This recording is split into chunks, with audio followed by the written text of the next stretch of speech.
Hello, good afternoon. JP, unmute your mic.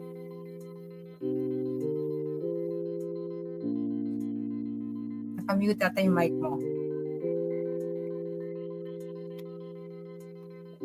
Okay. Okay, nawala. Good afternoon, everyone. Let me see. Good afternoon. Ayan, happy May 25th. Hello, JP. Can you hear me? Okay, finally. Yes, Yeah, there. finally. Hello, May. Good Yes. afternoon. Good afternoon to Good everyone. afternoon, everyone. Let's see who's Andrea. Hello, Andrea. And Rhoda and Rod, to all. hello. And Ron. Mayari, hello, good afternoon. So there's somebody who's also watching in the Painteratives YouTube. Hello, Joanna, and also from Paint, Divine Soul Connector, and Shop Soul Food. Good afternoon to everyone. Yes, Joanna, I'm good back. afternoon. Oh, Mayari, can you please type in the chat box from where are you based? We're very curious. From what country are you from? It seems to be an international audience for this afternoon, for this Saturday. Oh, Janelle, hi. Yes.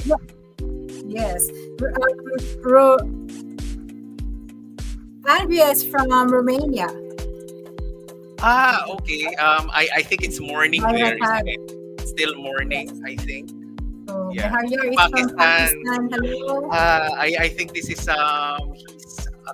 a cousin, I think, or a friend of my friend who's from Pakistan, JQ.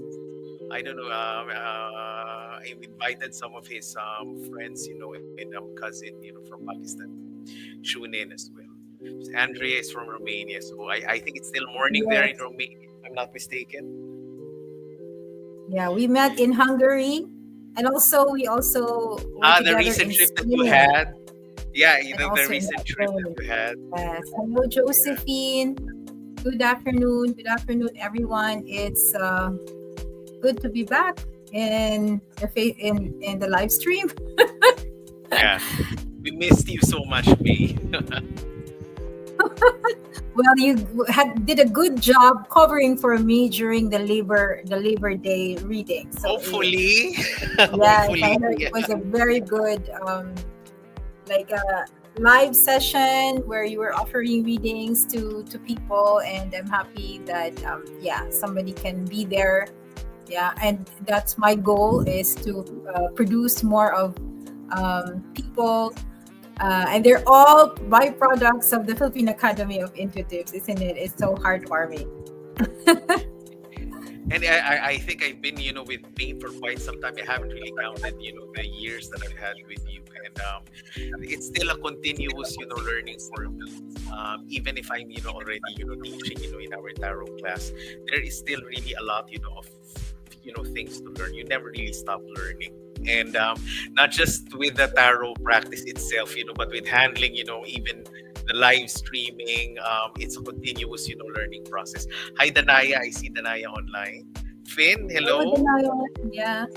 And that's what I love about you, JP, because you're one of those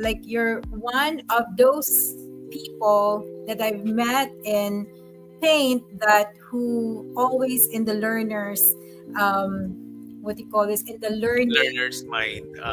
Mind, yes. And when you are in the learner's mind, everything is like limitless.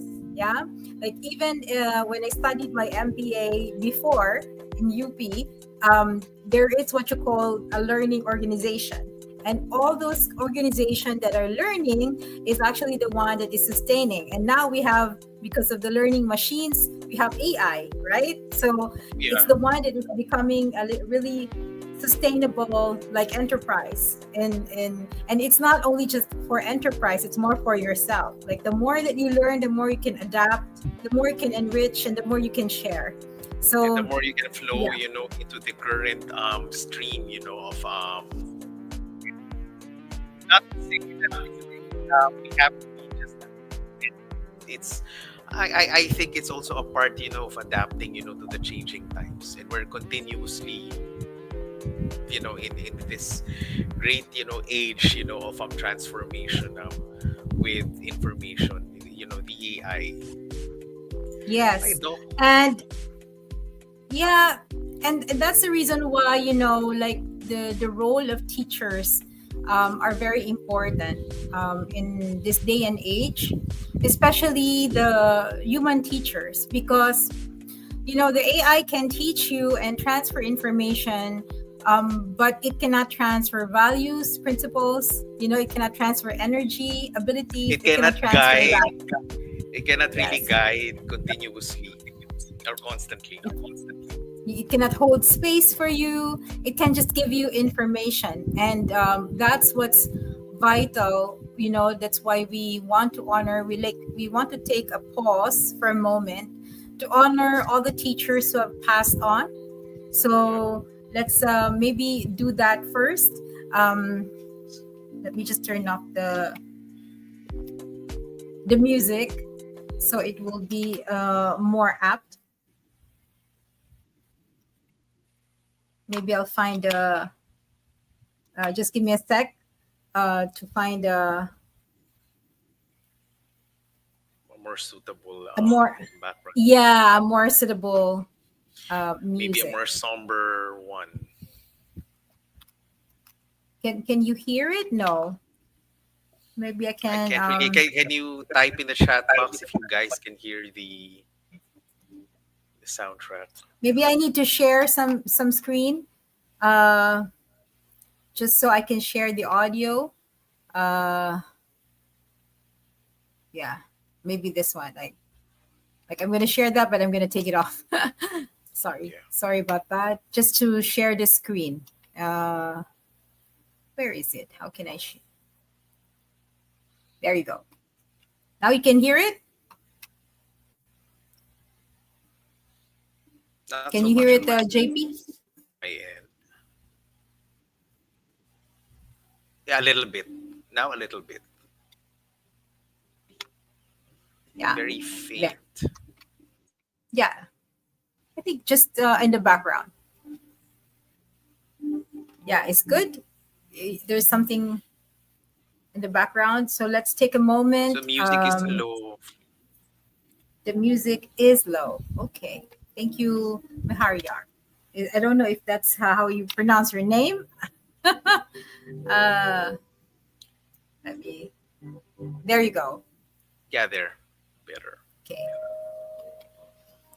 We take a moment to breathe and observe our breathing,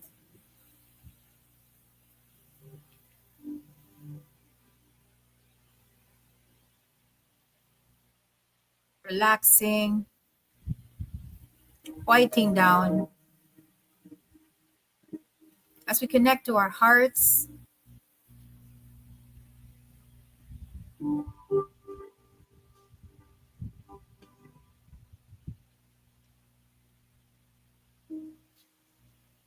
And as you breathe in and out, let us try to remember our teachers, anybody in our life that has taught us some valuable insight, lesson, skill, pearls of wisdom. It can be our formal teachers in our school, our tutor. It can be our parents, our brothers, sisters, aunts, friends. It can be an informal teacher through our friends, our associates. And sometimes they can be in the form of our pets, our partners, our children. We take a moment to breathe in and out and remember all the teachers, including the spirit teachers. We might be learning unconsciously before, we know it in awareness.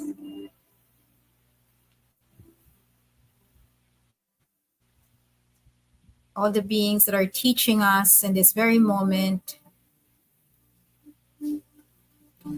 to be more, nudging us and coaching us, uplifting us with their wisdom and love. As we feel and remember our teachers, we try to remember the feeling of how it impacted in our lives. How did it make a difference?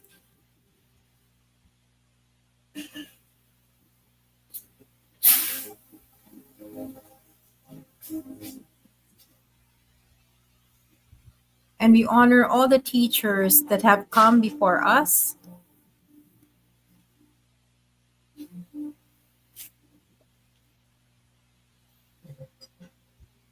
I honor the teachers.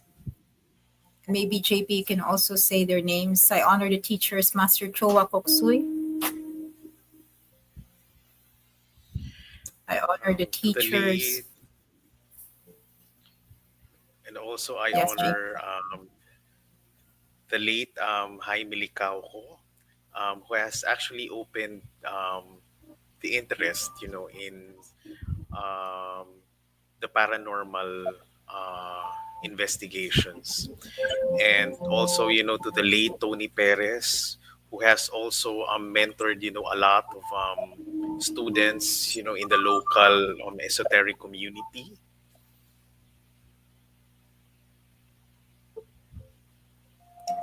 Sir Tony is a special part of our group as he founded the Spirit Questers way back in 1995 in the Department of Communication in Ateneo de Manila. I wasn't part of that original group, but what he formed created a legacy that impacted me, my husband, even, and all the people that were helped through that in terms of training, in terms of questing, paranormal investigation, in terms of encountering with spirits. Yeah, even my friends. So my friends that I knew before, we really, my friends had a big impact. I mean, got a big impact from Tony. My husband Jeff was a student of Tony as well. So I also honor all Noel Risela, who has also Yes. been a good teacher to many, um, and all the other teachers in the Philippines and outside the Philippines. We honor them for their contribution. We honor them for passing on the torch to the new generation. And we hopefully, all the teachers today, I pray that they can pass not only the information and knowledge, but also the love and the spirit that these former teachers have carried and passed on to us, that we may share this flame to everyone else who wishes to share.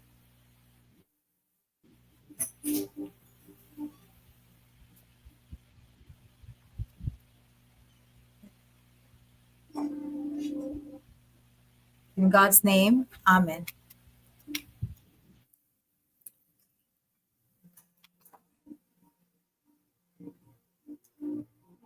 You can also honor and remember all your teachers, indirect teachers, direct teachers. And sometimes, the people that hurt us are also very good teachers. So we also pray for them.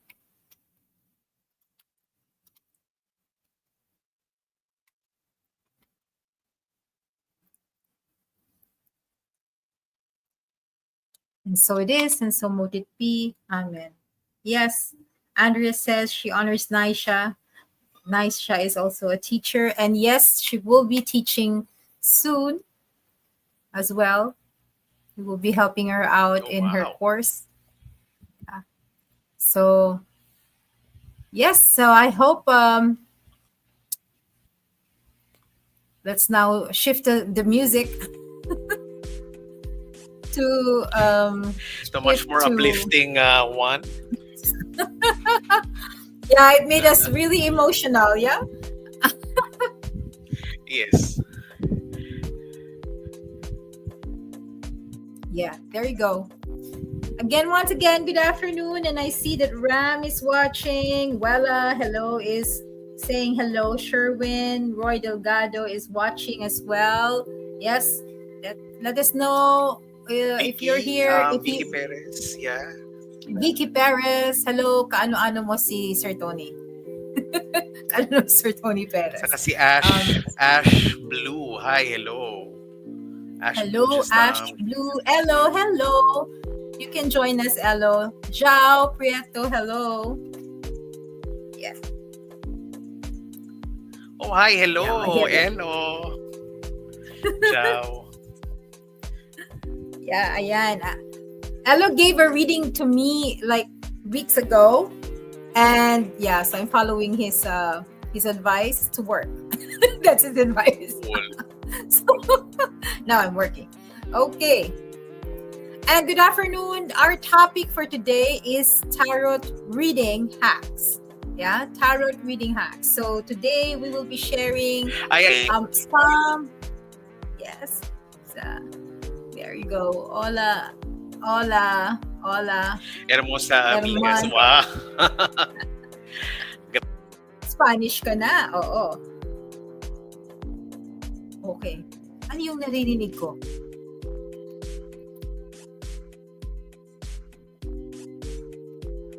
Ako pala yun. May music ako on the background. Anyway, yes, you can also post your questions about tarot reading. And if you are a tarot reader already, or you're trying out as a tarot reader and you kind of are stuck or you're confused, you can also ask your questions here.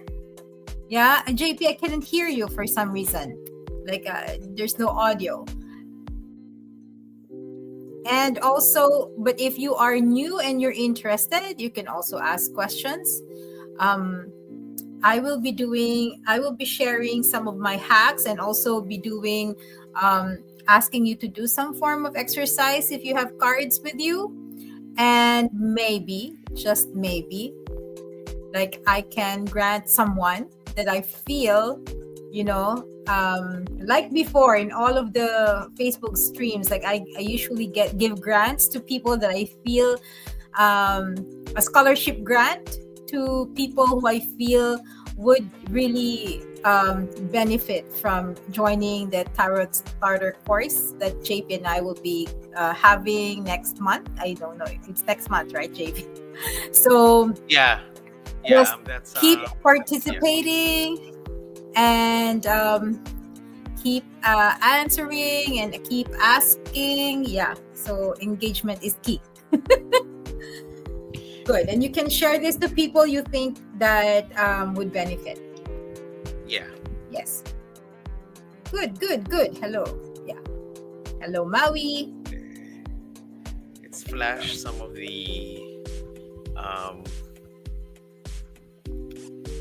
participants there. Oh, hello, Isa. Hello. Oh, here is the YouTube. Hello. Oh. Hello, YouTube. Hello. It's you 1082. 1082. Yeah. Okay. So, and Joanna Melis, hello, watching from Maldives. Wow. See, we've got a very global audience. So for the local audience, guys, sorry, but English only this afternoon. It's a very, like, it's a dream destination. That's Exactly. Yeah. Destination. Have you been to Maldives, May? No. I mean, in one of your okay. Oh, we were always planning to have retreats there, but it doesn't happen. So maybe in the future, we're always dreaming, like we're always planning, and then like it's like suddenly we kind of back out. Yeah. Thank you, Jefferson. Always, in Europe. Hello, Jefferson. Hello. And I was seeing you and what's his name? Wilson. They were doing card readings live. Yeah, it's so funny. Ah, It's nice that you're doing that. Like they were doing yep, the two of them live. I don't know if it was Tarot or Oracle, but it's good that you're trying it out. It's fun, isn't it? It's really fun to do, and it's also like more meaningful and fulfilling if like if you feel that there's somebody who's telling you like, oh, um, you really helped me during this time. Yeah, and it's really and quite surprising sometimes, because in my own experience, a lot of my past clients, and even those, people that I just granted reading with, who just, come back to me even months after and then told me, that they really resonated with the reading when I've already forgotten, those reading readings already. And then they would just, come back to me and then said, you know what, I've already resonated.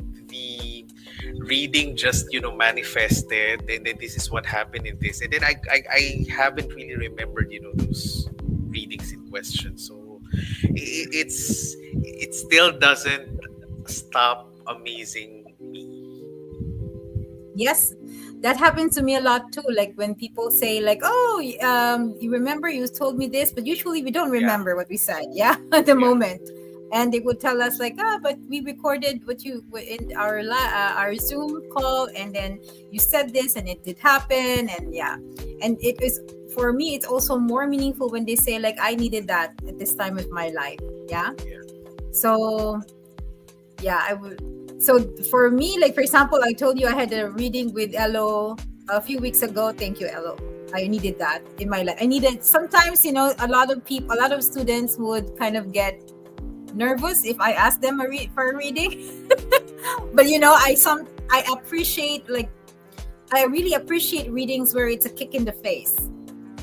You know what I mean? You know what I Yes, mean? When yeah, they yeah. like tell you blatantly, this is what I see, without fear. Like this is what I see, and sometimes that really helps people more than just sugarcoating it. So in the fear that you get disapproved or rejected by this person. Actually, Yeah. that's the first hack. I think you're covering Oh, one okay. hack exactly. That's a, don't try to sugarcoat it, but deliver it in such a very compassionate manner, because you wouldn't really know what the querent needs to hear until you deliver what needs to be delivered. Yes, I remember my husband Jeff, like when he was practicing in his office before, was practicing reading with his office mates, yeah, and he read Yeah, for his boss. Imagine, for his boss. And he really like the way he reads it, it's really direct. Before I had that fear, that people might get angry because I know when I speak, because I was aware of how my tongue can hurt sometimes when I was yeah. younger. So I was very cautious about what I say. But for Jeff, he just says it like directly. And he told his boss, like, you're gonna die. Like just that, straight. And I said, like, really? You said that? But then like a few months after, the boss came back and said like, thank you so much for telling it to me directly, because yes, if I didn't if you didn't say that way, then yeah, I wouldn't have listened. He wouldn't have done Yes. something. So then it came to me through that experience that I like always have to say it like the way I see it. Yeah. Yep. Of course, there are certain things when it's very sensitive. Well, I can't tell. I still am not in a position, like I am not yet in that state and level to tell a person, oh, you're gonna die. I can't. Like I have I that guess part. I'm not. maybe I guess we have to play it by the ear, because Yeah. there are situations and there are like reading sessions in which there's just a prodding for you to tell it, just you just fire it away without really trying to sugarcoat things. And it's very hard to explain, but there are just certain situations in which you just really see yourself as the messenger, and you just have to deliver the message that the seeker or the querent needs. Yes, and yeah, I think JP is having some connection problems. So let me just show first what Ella said. I used to be nervous reading for you, but what good thing I learned is not kiss from our tarot.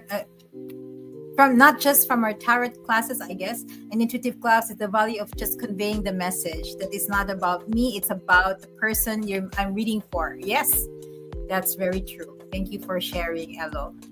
Yeah, so I don't know if JP's back. JP is having some technical problems sometimes, so while he's not talking, I will share. I had a I think, oh, now he's gone, and maybe he will come back a little bit later. So on the topic, I had a client. I used to have I used to rent in Sikatuna, like a place where I do my sessions and my readings. And there was a couple who came in, and it was the female, the girl who was, I had constantly readings with her, and she brought in her boyfriend, and her boyfriend was a German, and so I did a reading for her. Of course, it was a private session. He was not there, and after her, she convinced her partner to do a reading, to also do a reading with me, and of which because of it was his girlfriend, he kind of like reluctantly agreed, and so he sat with me. But again, he was already in this kind of like skeptic mind. So what do you do when a person is like skeptic, which means that they're already in a very defensive mode? So when I was reading him, and I told him like, oh, I see that I saw that his boss was kind of like not being truthful to him, and that he might probably get like fired or demoted. That's what I told him. And he got angry at me, like really angry at me at that time. Like he was like, yeah, see, he was saying that I'm a fake because that his boss and him were really close and we're really tight, and he's very secure in his position and he won't get fired or demoted and blah. And so he kind of like went out of the reading session. I just told him like, that's what I see, so when there are people who are kind of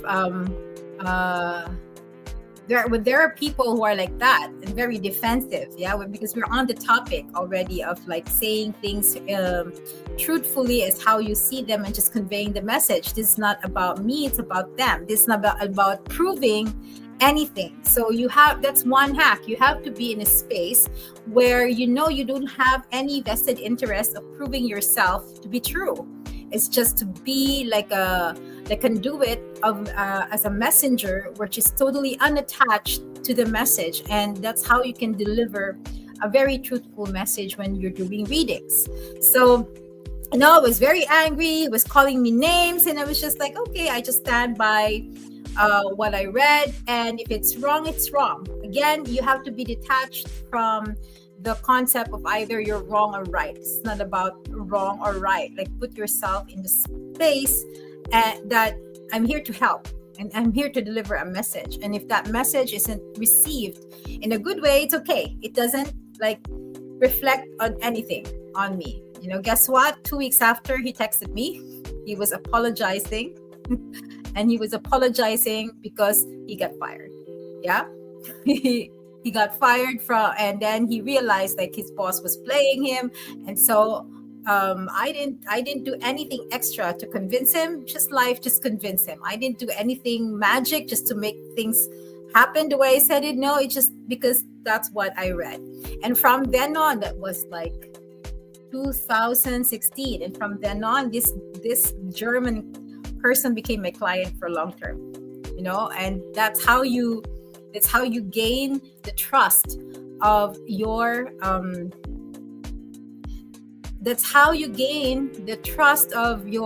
the people that you're reading, that that even if it's a little bit painful, but it's the truth. And sometimes truth hurts, and to stand by what you see and to not be afraid of whether you're wrong or right. So again, is timeless reading possible? Like, I may not be resonating at the moment, but will be in the future.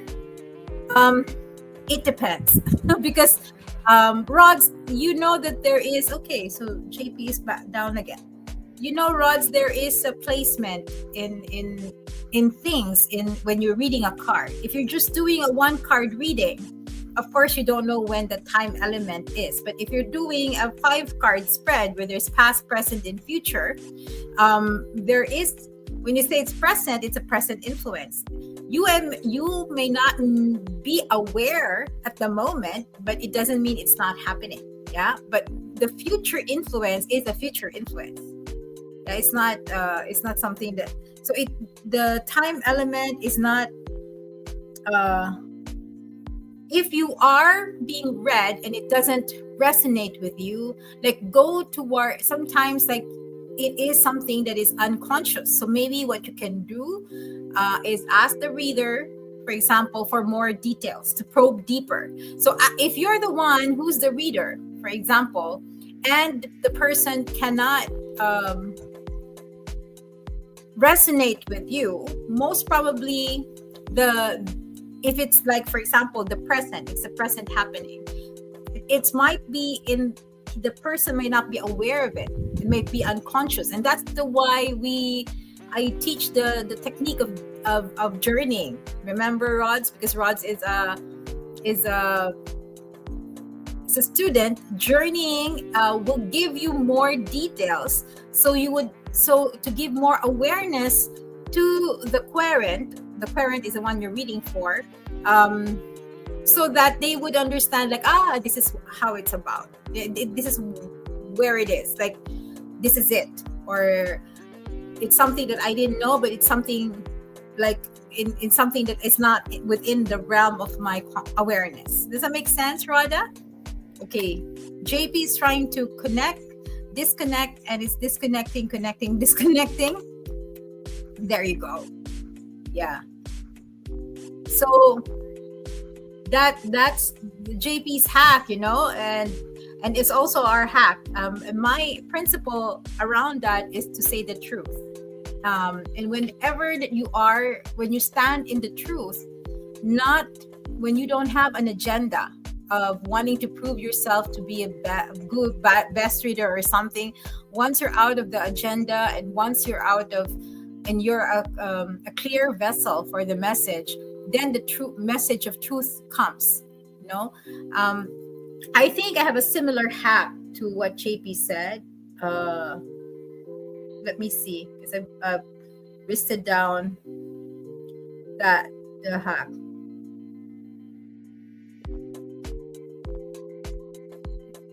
Okay, I couldn't find it. So maybe while we're still waiting for JP, I will share my own hack. Yeah, and in sharing this hack, I will also somehow give you some form of exercise. I will say to JP, sige, try again. He said that nagkakaproblema ang connection.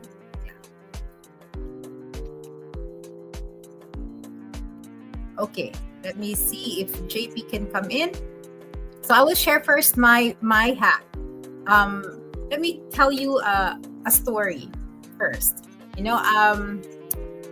don't know if some of you may have heard this story, but I just want to, I like this story. It's the story of my origin in tarot reading. So when I was younger, I would usually in Dumaguete City, my great grandmother, we used to live in the compound, and the compound of the Piñeros in the Dumaguete, and in the front of the house is we live at the back. There's several houses at the back, and my great grandmother lived in the front near the gate, where there's this beautiful garden with trees and koi ponds. And so I usually spend my time there. I really like the garden, talking to the trees and the plants and whatever's there. As a child, I really like that spot. And whenever I need to drink water, because our house is a little bit farther away, I would go to her kitchen, and my great grandmother would be sitting in the kitchen table playing solitaire. Yeah. And when I come and watch her, and when she finishes her solitaire, she would take away all her solitaire, down, or playing cards down, and take another set of cards with pictures. I didn't know way back then that this was a set of Spanish tarot deck cards, and she starts opening it and starts um, telling me stories from it. And of course, as a child, I was captivated because it was like storytelling, yeah, with pictures. She was showing me these pictures, and although the Spanish cards didn't really have so many pictures, they were just pictures of like batons and stuff, but it was very like captivating that there is a story behind it, yeah. And that kind of gave me, I didn't know that she was telling the story of my life, way back then, but I don't remember that those stories anymore. And so as a child, of course, a child wants to copy. When you're excited about something, you want to copy, you want to emulate the adults. That's what children are. Like even the dogs, they copy what the adults are or the people do. Yeah.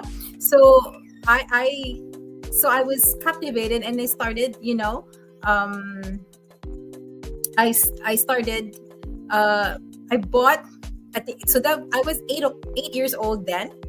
And since I don't have the money and I don't know where to buy tarot cards at that time, I don't even know where it was available in Dumaguete City. So I bought a deck of cards, and I still have that deck until now. At the age of 10, an orange deck of cards that is made of plastic because it's washable, because I didn't want it to kind of like what paper cards do, like they kind of age, but the plastic washable cards are still alive. And so I dedicated that card and tried to emulate my great grandmother. So using that deck of playing cards, I started like also telling stories to my friends, to my classmates, and it became like a party favor when there are sleepovers or when there are breaks and stuff. And of course, as children, they like it. We as children, we like these kinds of things that we don't explain. And sometimes when things kind of say like, yeah, that's so true, like it makes us like tingle and giggle. Yeah. So what is the hack here? The hack is that in the tarot cards have a story. You have to understand that the tarot deck has a story. So when you lay these cards, most people, when they do readings, especially in Facebook and YouTube, what they do, they just get one card. The thing is, it is better when you tie them up with other cards to see like the story. Do not be afraid to tell the story. Again, as I mentioned earlier, when you are like a clear vessel, and when you are, in the right connection in a clear vessel, and you don't have any attachment, any agenda, and a vested interest on proving who you are, yeah, the story kind of like comes out from a very intuitive place. Yeah, it's what you call when you are empty and you're connected to the right source. What happens is you are able to get the story, and that's what most of the feedback of some of my clients in the past, because now I'm not doing tarot anymore. I'm giving the tarot. I'm more teaching of the tarot and all this. I'm giving the tarot readings and referring them to my students. And I just do Akashic. But when I was doing tarot, like a lot of people would always say like, oh, my hair stands because I can, how do you know the story? It's written there in the tarot. The tarot is a one great big storybook. Yeah. And the key to not getting entangled, like most of us, what happens is, now I'm adding JB to the stage. Hey, most of us, when we're giving readings and we're giving advice, we're so entangled in our own story that what we're telling people is a projection of our own life. But when you are detached, connected to the right source of information, and also like a clear vessel, then it unfolds. You don't even have to resonate with the story because, as Elo said, it's not about me. It's not about the reader. It is about the people you're reading for. Yeah, it's the person that you're reading for. That's the star of the story, not me. So that is I think there's a bunch of hacks right there. That the tarot is one great big storybook, and if you know how to connect and unfold, or really like dive into the story, there is just a lot of surprises there in tarot reading. And I most often get a lot of surprises myself. Like when I allow this to unfold, like I would, in the end of my session, I would thank the querent, the client. I said, like, thank you for your story because I learned from it. And that's the value of reading tarot for others. It's not just about you helping them, they're also helping you. Yeah. Okay, welcome back, JP. Finally, can you hear me? Loud and Yes. clear? Okay. And to add to that, since it's also a hack, speaking about being an empty vessel, a personal hack that I usually do, because I'm a practicing Buddhist, there are several purification practices or mantras that I usually do before, I start a session. I think I'm freezing again. Okay. I froze, right? Mm-hmm. No, I just think a I little bit. froze. Okay. Well, as I said earlier, I do a lot of purification practices. I couldn't, tell it here because it's you need certain empowerments, to do it. But if you have your own, purification in your practices in your own spiritual path, you can actually incorporate that in your own practice. Like I do have my own purification mantras that I chant also before I begin a session, so that when I go into a reading, I'm more of an empty vessel, really, rather than projecting, my own issues, to the query. And that is also something that I can also, do when I read at a cafe, because sometimes, you cannot really do saging, or you cannot, light an incense, especially if you're reading at a cafe, if you're, reading face to face, with queries, with clients. So I do my own purification rituals or mantras that I can, do before I start a session. Yes. So that's on the topic of emptying, and is when you are a clear vessel. There's a lot of things that you can do, but it's not only saging. Yeah. People think it's just about Exactly, saging and it's not only incense. No. incense. Yeah, that's not No, only that.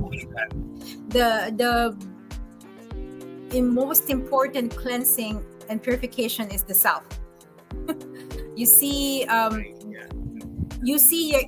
if you're using mostly of your third eye, and you have a speck of dust in your third eye, like you have something there in your third eye, wherever you go, whatever you do, wherever you go, wherever you see, there's always that issue with other people. That's what you call the projective reading, meaning you're projecting your issues with others. And I've had experienced that with a trainee in the Spirit Questers before, where when we channel spirits, the spirit, like when she channels, it's always about that issue, but it's actually her issue. Do you understand? So of course, when you are like the team leader or facilitator of that seance, you have to understand and feel and filter out like what is her issue and what really is the issue.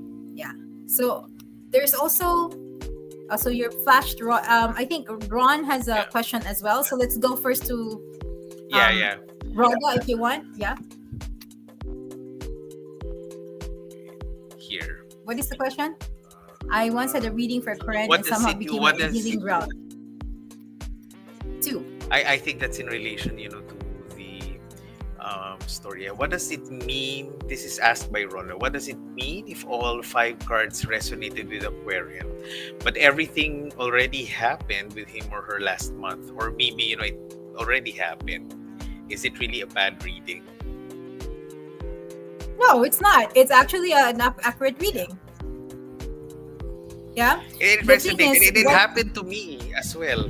It happened to me several times when I just read, the five card reading, and then it's quite a surprise, when the querent will tell you, actually that happened a few months ago or just last month, without even her or him telling that specific detail to you. Yeah. So Ron, it's a very good position to tell, like, the five card spread that that we teach in the tarot reading class. Yeah. When you, for example, are able to tell the person, oh, this happened and it already happened, it means you have captured the energy and the essence, right? It happened in the past, but it doesn't necessarily mean it has ended. It means that this person is still carrying that energy, and that's why you can read it. The most important part is that you've read it, right? Now, what's important is the advice this time now, because as I like, that's the difference between a tarot deck and an oracle deck. The tarot deck can diagnose. You've exactly diagnosed what happened, but the most important part here is the advice. They may have done the advice already and may have already gotten this outcome, but maybe there is still something that is not fully resolved, so you can get another advice and another outcome. Yeah. So the thing is, with the oracle cards, they cannot diagnose. Like, if you see oracle card readers, they only give you one card, tell you this is the advice. Yes, it's a good channeling tool for the guides to tell you what you need to listen to hear at the moment, but it doesn't really tell you why this is the guy, why it is. You have to connect it with you, right? It's only like with the oracle, it's just one card, or the angel says this, or like this is your, but it doesn't tell you like, this is what you're under happening before, and this is where you are, and if you don't change this is what's going to happen in the future. You're not given that And perspective. and context is king, especially with tarot's readings. The context is always the king, because it kind of gives you a certain backdrop to the querent's personal issues. And the difficulty with doing it with an oracle deck is that oracle deck are very thematic. There are certain it always relies on a certain theme, which may or may not really capture the whole picture of the querent's issue. With tarot, everything is already complete there. Yeah. Okay. So there is this one. I hope that clears things up for you, Ron. Ron, And yeah. there is Marie. Marie is asking, paano if I will put it in English. What if you're not gifted? Do you have a Yeah. chance? What if If you're not gifted, that you have a chance to learn tarot? read the tarot? What's your answer, JP? First of all, how do you define someone who's gifted? Right? When you say gifted, do you view intuition as something that is just given to certain group of people? When the fact is, all of us has third eye, and so all of us has the capacity to um tap into our own intuition by training, by practice. That's where you tap, and that's why we're also offering this class, because it's also giving us an opportunity to really tap into that intuition, and to learn to read the cards. And because I do resonate with your question, Marie, because I also thought of myself as someone who's not I used to view myself as someone who's not really gifted, in the intuitive sense, until May. Actually, I underwent, training, with me and the other teachers, and then I just really realized that I'm not really different from anyone else. It's just that you need, certain training, for you to get or delve, or tap, into your intuitive power. It's like working out. It doesn't really mean, you're not really gifted, to have, bulky biceps, or triceps, or you're given, abs. You need, to train, your body in order for you to reach that certain physique that you like. That's the same thing also with intuition. Everyone has intuition, but it's just a matter of training, for us, to tap into it. So that's my, my humble take on it. Yes. So number one, Marie, everybody is gifted. Hmm. Everybody. Yeah. It's just the difference between those that they call psychic, yeah, and intuitive, and those who are not, is awareness of what they have. Because in one way or another, there is one in the intuitive development class, all the students who undergo that training kind of discover, like, oh, my third eye may not be very powerful, but my feeling is. And Yep. some is like, oh, my feeling may not be powerful, but my hearing is. Yeah. And there's usually one that stands above the rest within Hmm. you. And when you develop it, then you'll be able to get information. So as long as you can get information, you know, like in the physical information, you can get extra local information. It's like it's something that is um, inherent in each and every one of us. So there's everybody's gifted, and I believe if you're drawn to this, most especially, then it means there's something in it for you because you're Yeah. drawn. Yeah, that is the first instinct or intuition. Your unconscious is telling you like, oh, come on, there's Yes. something for you here. Yeah. Second of all, the tarot starter course is designed for all walks of life. So in the first session of the class, I flash on the objective of the course. It is for all walks of life to learn, reading the tarot, for them to be guided in the ways of life and spirit. So it doesn't also, and just let me clarify this. It doesn't necessarily mean if you're gifted or not gifted, everybody's gifted, yeah. It doesn't necessarily mean that you have, like, you learn to read tarot, that you become a tarot reader for others. Yeah, that's a privilege, and some people have that mission. Most often, people use the tarot for themselves and for their loved ones. Yeah, that's most Yeah. often that's what it is for. It's a sense of guidance. And I was JP. I was watching the news. We have this news about how the spirituality is evolving and blah blah blah. And you know what? That the tarot has kind of doubled in terms of Yeah. market. In the past year alone, there, like, US games ran out of print for tarot deck because the demand for it just got doubled. Imagine that.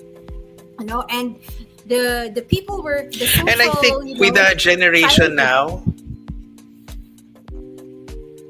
the social with scientists, they're the trying to generation figure now, out, yeah, they're trying to figure out what is pushing this, like, thing, overdrive.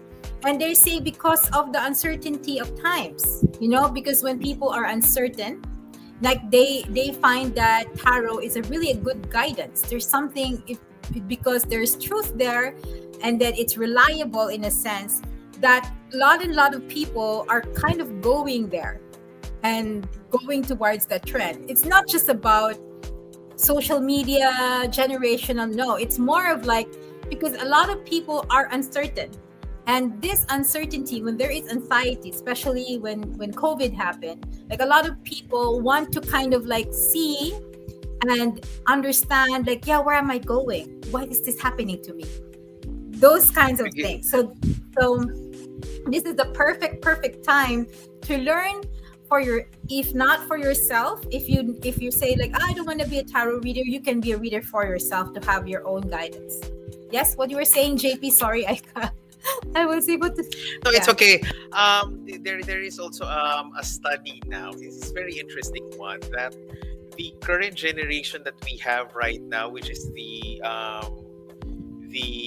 generation before Alpha, I think it's the post millennial generation is I think that's the second the baby boomer generation, the Gen Zs.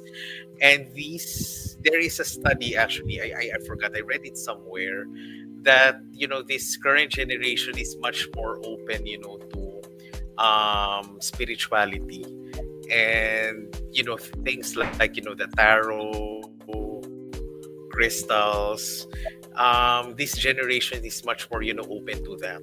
So maybe this, or there's also something to the generation. And I think after COVID and the lockdowns, the need to seek for others, alternative spiritual guidance has somehow doubled. So it could also be one factor. That's why it's very unprecedented that US Games, a very big company that sells tarot decks, would run out of decks. That's really quite unprecedented. So maybe there's really something into that. Yes, yeah, thank you, JP, for that. Before we go to Zion has a question. I just Yeah. want to kind of like give everybody a short kind of like exercise. Yeah, Oh, because that's I was nice. talking about the hack. You know, the hack is that the tarot is a storybook. So I kind of like went to a online tarot and drew some cards in the online and screen captured it. And so I don't know a story there. So I will flash it, and maybe Ooh. anybody here in watching can kind of try, because as I said, like if I see the potential of a person, I might give a grant today. I might give a grant to somebody, like with Ron. Like I gave a grant to Ron to learn the whole course for free. So pabibo kayo. I mean, Ron is because I just one of use. our Ron is one of our really top students, and after he graduated, we can really see his potential as a reader. So it was really a well-deserved scholarship that we gave to Ron. So hopefully we can find um, another Ron for this Saturday. Yeah, so I'm gonna let me like just I'm gonna flash. There will be 3 cards. I'm trying Yep. to find a way how I can flash it. I can find, where is it? There. Tarot practice. Share, I think. Yeah. Uh, yeah, there you go. Yeah, you see that? That is the 3 cards that I randomly got from a tarot site. So maybe, like, if you can create like a story from this, regardless if you know the meaning or not, it doesn't matter. It's just a practice exercise. And let's see, um, and just post it on the comment section. And yeah, whoever, like I will read this later to try to screen capture this, or kind of maybe we can give them some form of examples. Yep. And Yep. for example, so there is the 10 of cups, and you see there's a family there, and you can just tell however form you is, like in the once upon a time there was the family was happy, and then you can say that what happens next is the page of swords. Yeah. Try to get whatever you can from there. Like you can say like, oh, it was happy, but then like one of the family members started fighting, and then now let's see, we're trying to balance things, things like that, like so you can create Be and as see. creative. Yeah, be as creative as Yeah. you can. So, for those who had a very good story, I might give like a free crystal or a tool from Shop Soulfully. I'm in Shop Soulfully right now. Or, if it's really good, then maybe I can grant you the scholarship. So Scholarship. go, I will, yes. Remember that, and I will now the, put down the 1, 2, 3, put down the image. Okay, and just start commenting with your story, of your version of the story about these 3 cards, because that's one way that you can practice being very precise, accurate in your reading the tarot. Yeah. And I have a surprise guest here who just decided to join us today. Hello. Finally, yay! Oh my We're God, the three hello guys. greatest. Hello. Yeah. I am not supposed to be here, pero sabi ni Miss May, I may join daw. So I'm grateful, thank you. At saka nakaka-enjoy yung usapan mo. Just came back from work. So ayun. Uh, Hello everyone. Hello. Hi, Ayan. hello. Ayan. So maybe you can So, comment. What made you kind of like, I will decide because I have to comment. Because it says here, I know. you want to, I take on Ron's question is maybe the situation is ongoing, he said. Yeah. I was watching you guys while I was still at work. So I just literally just got home right now, and yeah, there's a lot of, there's a nudge. Okay, so I think to answer your question, I'm gonna connect it to the topic that we have right now. About best practices. Right, like right now, I wasn't supposed to be here. I just followed my intuition. The nudge to join the live. So there you go. One thing that maybe I could add to what you were saying is being able to trust your the nudge, because sometimes there's not going to be a tarot card around, and you cannot draw a card. But if you eventually, as you read the tarot reading is also a very good way to interpret the signs, or to hone your intuition. So yeah, that's one thing. And to answer your question as well, oh my God, English, I haven't make baon of a lot of English. Oh. Yeah, and I want to take you on that hack about the symbols. Okay, and JP is kind of like got disconnected again, and I'm happy that you're here. So one of the hacks that I want to also share is that the symbology of the tarot. The symbology of the tarot is not something that is by accident. It's very deliberate and very intentional. So to understand and a lot of people kind of like get scared about the symbols because of the images of the devil, the tower, yeah.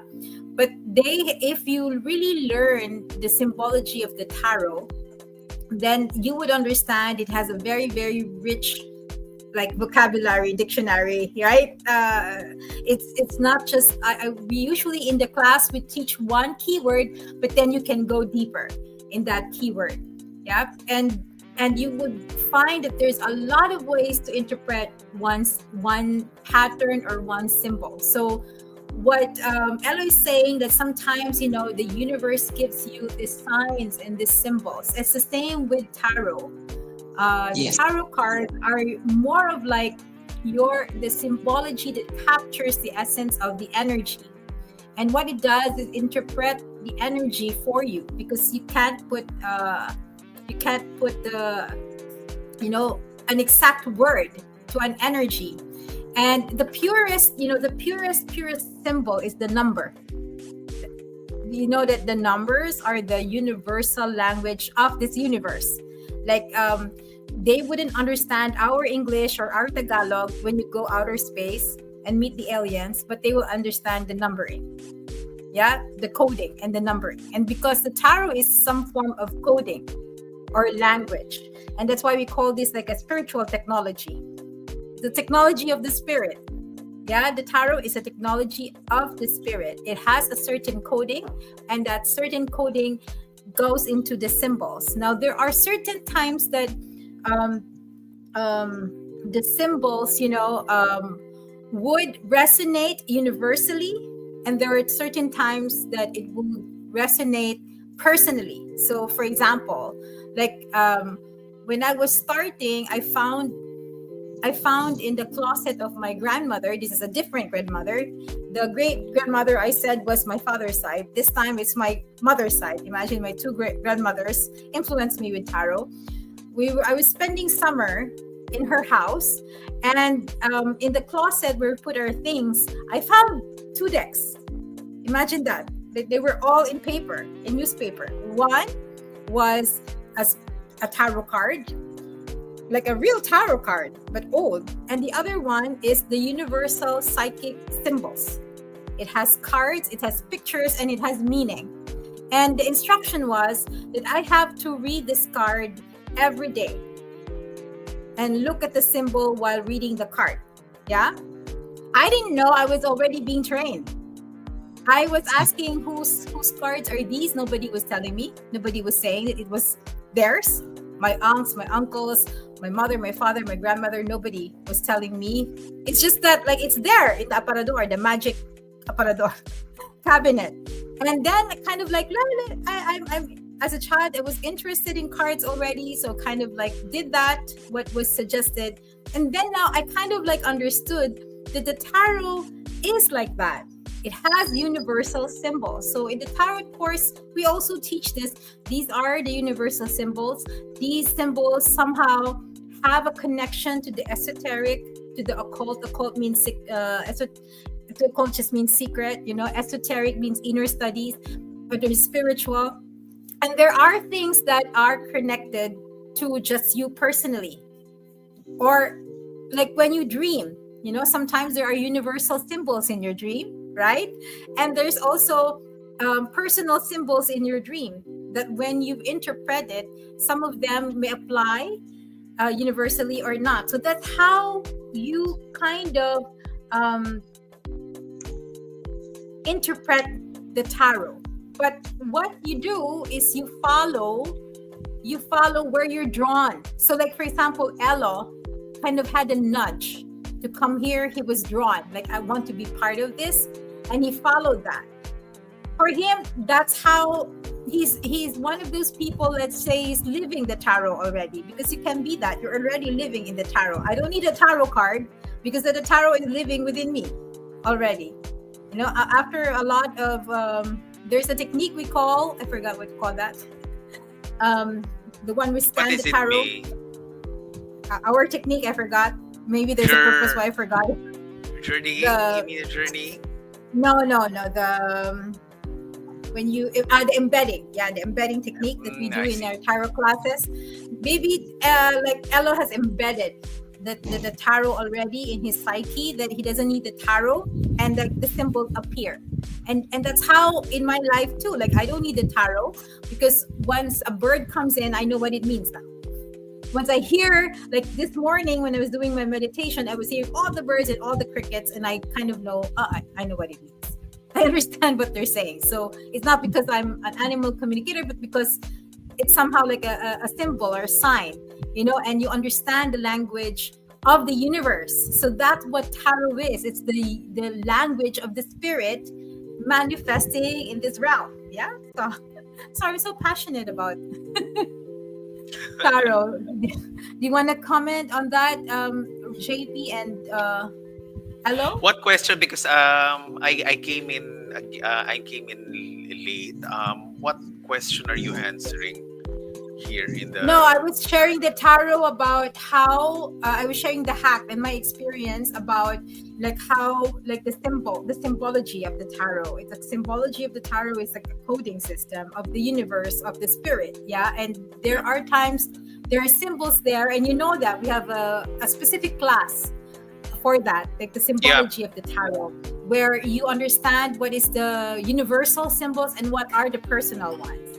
Yeah, and once Exactly. that you learn that, you can somehow decode how the tarot is speaking to you, because there's a lot of people are getting intimidated, and they kind of like in the beginning they feel either they're scared because there are scary symbols there, or they get intimidated um, Overwhelmed because by they don't. the simple Yeah, task, of decoding, each of the cards, because these are 78 cards. So just by the thought itself, it kind of overwhelms many people, many would be readers.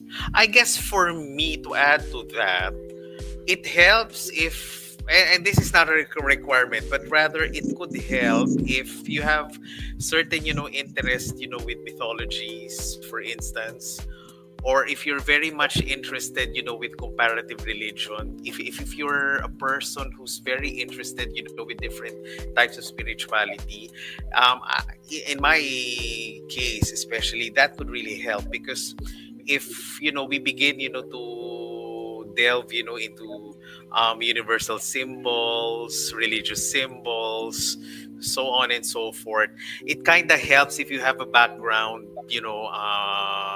ID or background information with it. Because if you see, say, the Ankh, the Egyptian Ankh, and you're very interested with Egyptian spirituality, with Egyptian mythology, those are stock knowledge and information that can actually help you decode the symbols of tarot in an easier way. But don't yes. be, it's a caveat also, if you haven't been delving into comparative religion, don't fret also, or don't get stymied if you don't have any background when it comes to mythology, or if you're not too much familiar with a mythology, a certain culture. These are just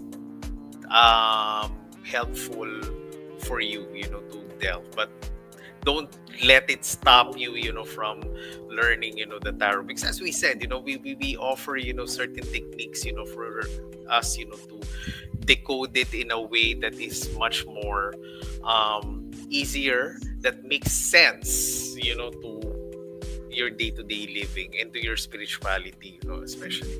And there's a lot of tarot, different kinds of tarot now. There are Yeah. different kinds of tarot deck, and you can somehow like get a card, get a deck. What happened to Elo? Elo, what happened to you? Like you can I get a guess card and a deck. another, yeah, another uh Technical thing. glitch. Yeah. Yeah, yeah. You can get a deck that is, let's just say, that resonates with you, that you have an affinity. Yeah. So like, Right. do not get a deck that kind of doesn't speak to you, because it will, because again the deck is about having a deck is a guide, is supposed to be your translator of energy, and if you don't know that language, better not get that deck. Yeah, so I used to have like somebody gave me an Egyptian deck, one of the first tarots I had.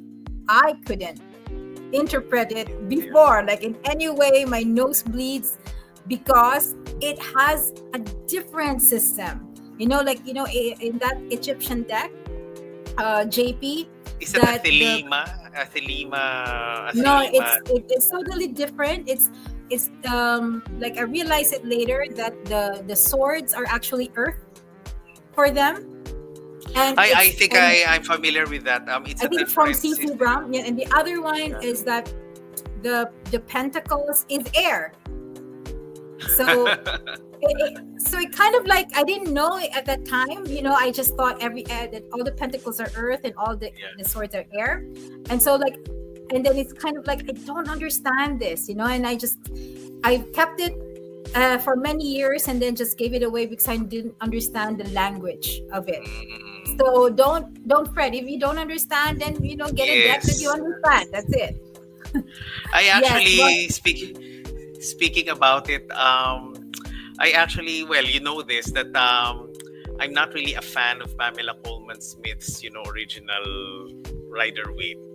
But I got the first deck that I've studied, with the class is Chiro Marchetti's Gilded Tarot, which is another spawn of the Rider Waite system. Only I just really like the artwork. So Pamela Coleman Smith's artwork for me, this is just for me. I mean, I know some of you are an avid fan, or avid fans of Pamela Coleman Smith, so don't hit me. It's just that I just find her artwork really quite in its time. Those were 1920s, 1930s. It's very cartoonish for me. But I just only appreciated it later on when I, delved deep, and studied about the Rider Waite system. So I only got my Rider Waite system when I was already reading. So don't get stymied, when you don't really like the Rider Waite system. We're very, very fortunate right now because we are living, in an era in which there are so many artists who's churning out, different, variations of the Rider Waite system. So if you're not really resonating with Pamela Coleman Smith's original artwork, there are, other variations, of the Rider Waite system, and themes that you can, resonate with, like if you like pagan, if you like Celtic themed, if you like, Buddhist themed, deck. The sky's the limit right now when it comes to choosing your own deck. okay, so there's a question here that maybe you can, Elo can answer, and also JP. But before that, like I will tell like what something that I discovered about Pamela Coleman Smith and Arthur Edward Sure. Waite. Arthur Edward Waite only was very particular with this 22 major arcana. Like that is his work. Mm, All these four suits is Pamela Coleman Smith. Like Arthur Edward Waite says, I don't care what you put in the suits. So really? yeah, see that's like everything. Like he was Wow. showing it to Arthur Edward Waite and saying like, look, this is what I've done for the four Yeah. suits, And he said, I don't care what you put there. Although Pamela Coleman Smith had her own training, she was part Yeah. of the lodge. The Yeah, golden she dawn. was, Yeah, I think. the Golden Dawn, and she has this knowledge about these things. But that is her work.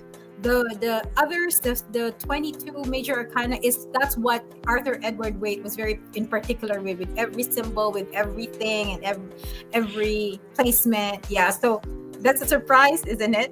So And now, and speaking about that, now I appreciate Pamela Coleman Smith's contribution, to the tarot, because she made it a lot. She made, the pip easier. cards. Sorry, she made it very accessible now, to readers, because that's the thing, with the Tarot de Marseille, especially the Tarot de Marseille. It's almost like a Zen, reading. I mean, the Four of Cups, in a typical, pip pip style deck without, the background image, is that it's really up to you depending on, how it spreads out in the reading. And that could be very intimidating, to first time readers. So with Pamela Coleman Smith, she makes, the minor arcana very, accessible, very easy, to, in a way, form, a story. So I'm still not a fan of her artwork. Sorry, Pamela. I know you are somewhere, but I appreciate, her innovations, And her and contribution. exactly. And she's not, in a way, given much, credit, than what she really deserves for. It's always, Edward Waite, and Pamela Coleman Smith is kind of, forgotten, being put to the background or being just acknowledged as the artist. But in a way, she really contributed a lot.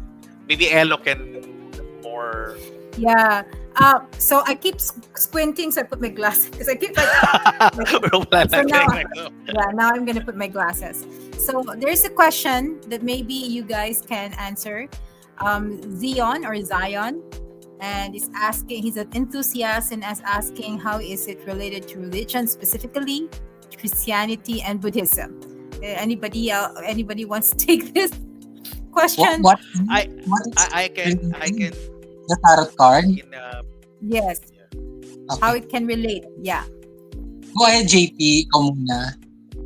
You Yeah, first. I can speak with Buddhism, because I think especially with Buddhism, different Buddhist traditions, it's very much open, to divination, because divination is actually if you're into Buddhism, we see how interdependent, things are really. That there is not one phenomenon that is, quite independent, in its own. And the tarot is such an expression, of that interdependency, that it helps us, understand maybe what are the karmic factors, that is happening, that were made you, put into where you are at the moment.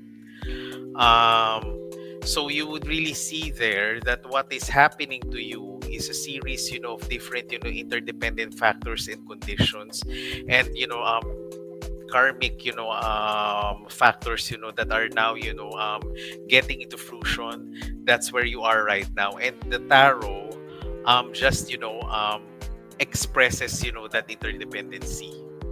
So I don't know, Zion, if that really makes sense to you, but that's the one way that I can explain why tarot and other forms of divination is somehow very much related, with Buddhism.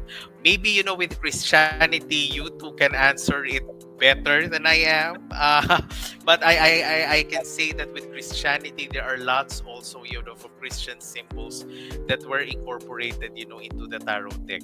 And it's also, one of the things that we will, cover, with the tarot symbology, when we go into the topic of tarot symbology, that Christianity has also, contributed also, with the formation, of the images, of the tarot, especially, with the Hierophant. The Hierophant is very pagan, but in the Christian form, they've used, the image of the Pope, to represent, the Hierophant. And then when you go, to the Ace of Cups, you would see that one of the symbol of Christ is, very much, prominent, with the imagery that were used, in the with the Ace of Cups. So these are, certain, pockets of influences that Christianity, has given or has contributed also, to the formation of tarot. That's the thing. Maybe you two can also, elaborate more um, about it. It's a very interesting question, Zion, by the way. How about you, Ella? Do you want to share something about your perspective? Yeah, so for me, first of all, plus one to what JP said, because I am also a practicing Buddhist now. And going back to what you said, Buddhism is very much open to other forms of spirituality. And they don't really, how do you call this? Deny it or, Divinate. yeah. And one more thing is, I think for me, and I think for most of the people who have practiced their craft in terms of tarot reading or oracle card reading, as a reader, you would start to develop and collect your own symbolism vocabulary. Okay, so once you are at that point, like it would not matter if whatever card you are reading, sometimes you would be able to see the card and you would be able to understand it, even if you just saw the card for the first time. It's just a matter of, developing your craft or developing your reading abilities. Yeah, so I think it's a very good thing. I think it's becoming clear to me now, why I am here, because I believe the two of you, JP and Miss May, are like a sort of like really the tarot card oriented leader. Like, I mean, you could use oracle cards, but you're more of traditional tarot card style reader. Reader. But on my end, I'm more of an oracle, but I will not disregard the power and the value of having your own traditional tarot deck. Well, my tarot deck is not traditional; it's not the common Yeah. one, but it's still a tarot deck, and it follows the same, formula. Basically, what I could say is, if you're trying to hone your craft and you're worried because you might be in a religion who's in a religion that don't believe in much of divination like this, and if you have your doubts on about whether or not you'll be able to relate to the cards, relate to the symbologies, or relate to the meanings, I would advise you to just keep practicing, because eventually, if you have if you develop enough confidence in your reading capabilities, you know, the message or the answer will just come naturally. It's not going to be about whether or not you're right. Also, circling back to what we were talking about earlier, about being right and the emptiness of things. Like, it's not about you as a reader, but it's about the querent, right? So there you go. Just keep on practicing, because this is the craft. Keep on practicing, and you'll be able to find the right card for you. As they were saying before, there's a lot of cards now, whether it's oracle card or tarot card. There's a lot of cards now, and it's just a matter of time before you are able to find what suits you best and your style of reading. And only by practicing you are able to get to know yourself more. Like, for example, maybe you realize, oh my god, I'm more of this kind of a reader, and I'm more of this kind of a reader. So it's just practice, and then from there uh, you would be able to develop more confidence and more clarity in your clarity. That's By the Okay, way, thank you. Yes, yeah, Salo. I just need to go for a bit because it's so hot in here. I forgot to bring my electric fan. I'll be back. Sure. Sure, sure, sure. Yeah. It's a very sweltering Yeah. afternoon here in Manila. So, yeah, Yeah. So I will add on to this wonderful answers, Zion, that like tarot is actually transcending religion. Like exactly. if we like next week we will be delving into the tarot history, and we would find that there are different the Egyptian, um, the Hermetic, and the Kabbalah, the Jewish mysticism, all of them like speaks somehow has a connection with the tarot cards, and we will talk about that next week. It's a free session as well, but this time in Zoom, about the history of the tarot. But if you want to really look into Christianity and Buddhism, there's a lot. Let's go first to Christianity, because there's a lot of symbolisms in Christianity that is in the tarot. Like the Revelation, for example, the Judgment card is Yes. about the Revelation, the book of Revelation, where and that in itself speaks like there's some form of connection of Christianity, of the Bible, Christian's Bible, to tarot. And we go a long way because if you go to the history of religion, and I want to be careful in terms of what I'm going to say, because there will be people who might get triggered, the majority, if you go to the Book of the Dead, the Tibetan Book of the Dead, and if you go to the Egyptian mythology, a lot of stories there, and a lot of prophecies, and a lot of things are actually in the Christian. Uh, I don't know what it's Christian called. lexicon. Christianography. Yeah. Yeah. Yeah, so they're all like entirely like the symbolisms are so ingrained. Like if you go backward and just with an open mind and go deeper in the back of how the religions have developed over a period of time, it goes way back, even Yep. beyond like Egyptian mythology, because Egyptian mythology is just like the remaining replica. Like there I've seen like documentaries that were also saying that the tarot symbolisms are even connected to the Atlantean times. It was an Atlantean technology. Of course, that's a claim, and they have like some form of proof to that. We don't go into that now, but like all of these things are tied up. There's also one documentary saying that the 22 major arcana is tied up to the 22. What's the 22? 22 Kabbalistic, Kabbalistic chapters of the Zohar, which is in Kabbalah. So like there was one documentary saying like, yeah, there was this and this, that they kind of created a pictorial of the 22 books of Kabbalah, and that's the tarot. And there was especially a certain person, and we will talk that in the tarot history, who is claiming that actually the tarot is a pictorial of the tree of life. So there is a lot of connection between all, like that's why I'm saying that tarot transcends like religion. It's beyond religion. The only problem by what happened in history is that when people were playing, because it used to be a game of life, right? A play cards, gambling, yeah? And it used to take all the people's attention.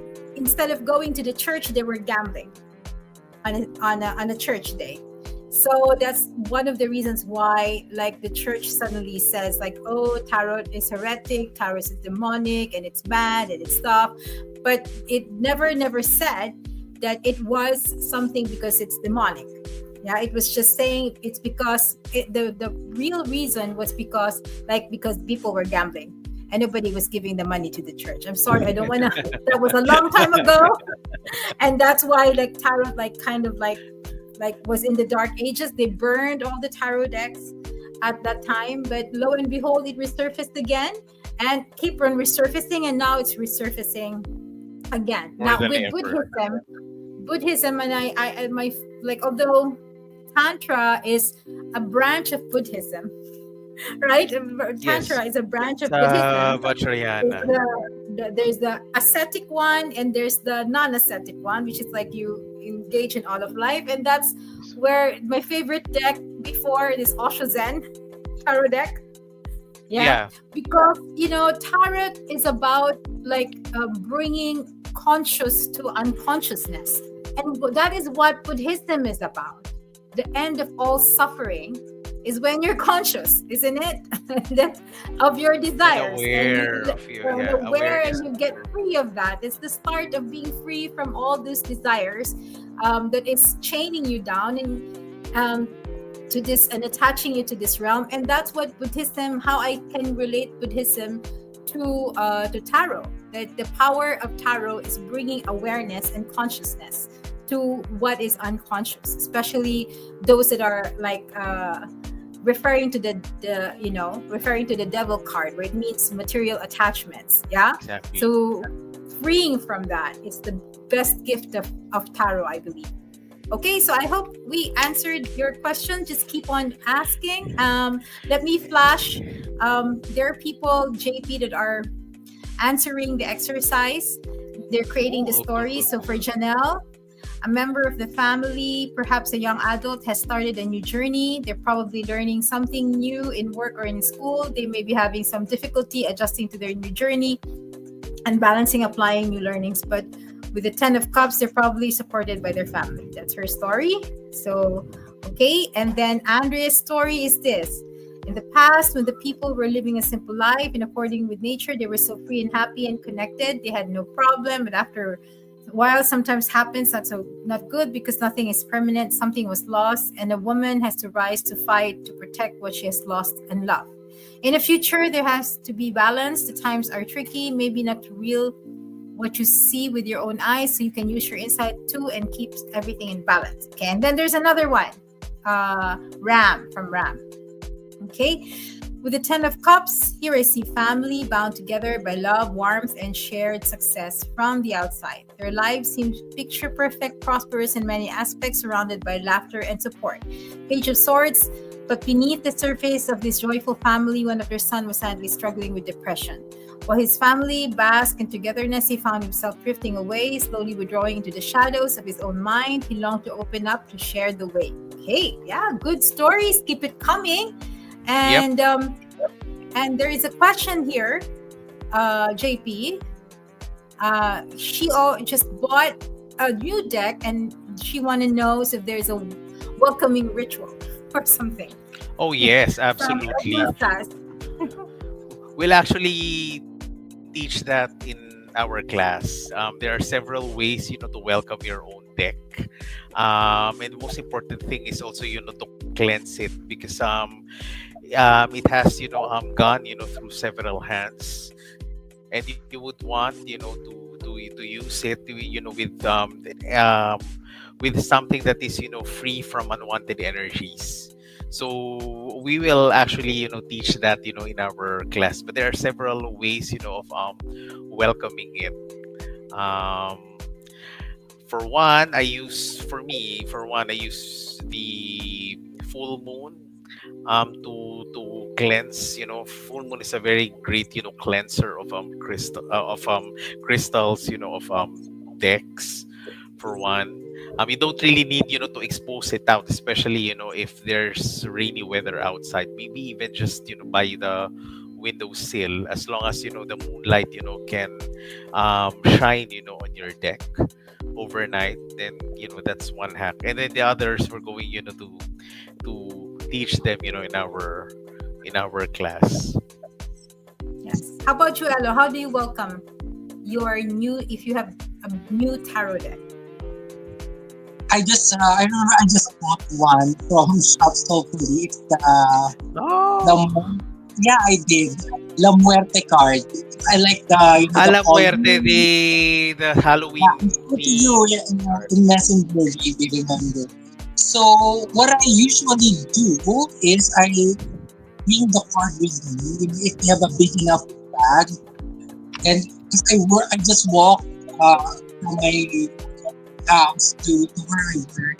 I just bring it with me, and from time to time I pick one card and I journey it. Most people who are students in tarot reading, I believe you are familiar with journeying the card. So I just journey it and uh, try to get acquainted with each card. Maybe one card at a time, or one card per day, two cards per day, just like that. Great. Yeah, that's good. So, yeah, usually my cards are given. I rarely buy cards. This usually given. Uh, um, yeah, my latest card, Mystic, is also given. So, like, I think I've tried to remember. Yeah, it's mostly given for some reason. My cards are. I don't remember Some buying people have readings. all the luck, right? I mean, some people have all the It's luck in like the the world. universe are telling me, like, okay, graduate your card. This is a new card. Graduate your card. Like, for example, now I just graduated. I didn't want to graduate the Angel Doreen's angel cards, tarot cards, because I really love it. They speak Yeah. so much to me. But before that, I didn't want to graduate the Osho cards. But then I had to graduate, and now it's graduated, and it was. Then I said, okay, I'm not gonna read cards for now because I want my students to read. I just want to do Akashic, and now I'm given this Mystic Journey card. So it's given mostly, but it's regardless of if it's given or you bought it. Like, there are other people who are handling this, and maybe their energy might get into their energy, into the card's energy, because the cards may be paper, it's still a sacred tool. So if it's used by Yes. somebody's energy must be there. Yeah, I just want to share something. In the past, there were two people they were my, unfortunately, they were my friends. Oh, yeah, Friends I know in that story. another, I know yeah, that story. Classic yeah, one. they were my friends. They didn't want to go to the course because they think like because we're friends, like they, you know, they didn't want to learn from me or something. They want to do it on their own. They said okay. And then one day they called me up and they were frantic and they were saying like, yeah, they're having somebody gave them these cards and it was possessed and it was possessing them and they were kind of like into this deep s, you know, of things and they don't know what to do. And yeah, that like it's because it was then I learned that the practitioner that gave them the card was practicing satanism.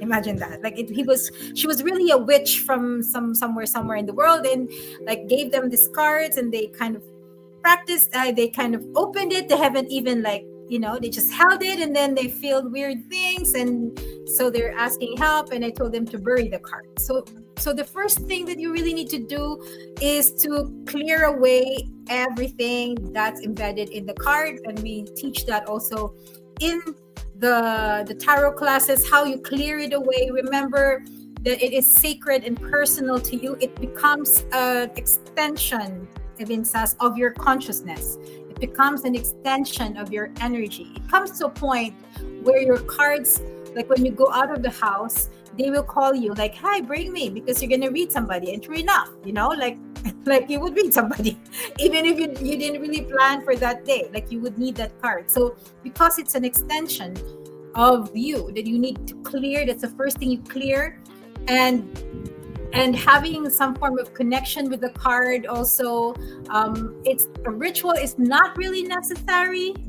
It's not really necessary. It's more of like the principles behind clearing, connection, Yep. knowing it's and making it sacred or dedicating. Like for example, when I was young, I shared that at the age of 10, I bought this game cards that is washable game cards.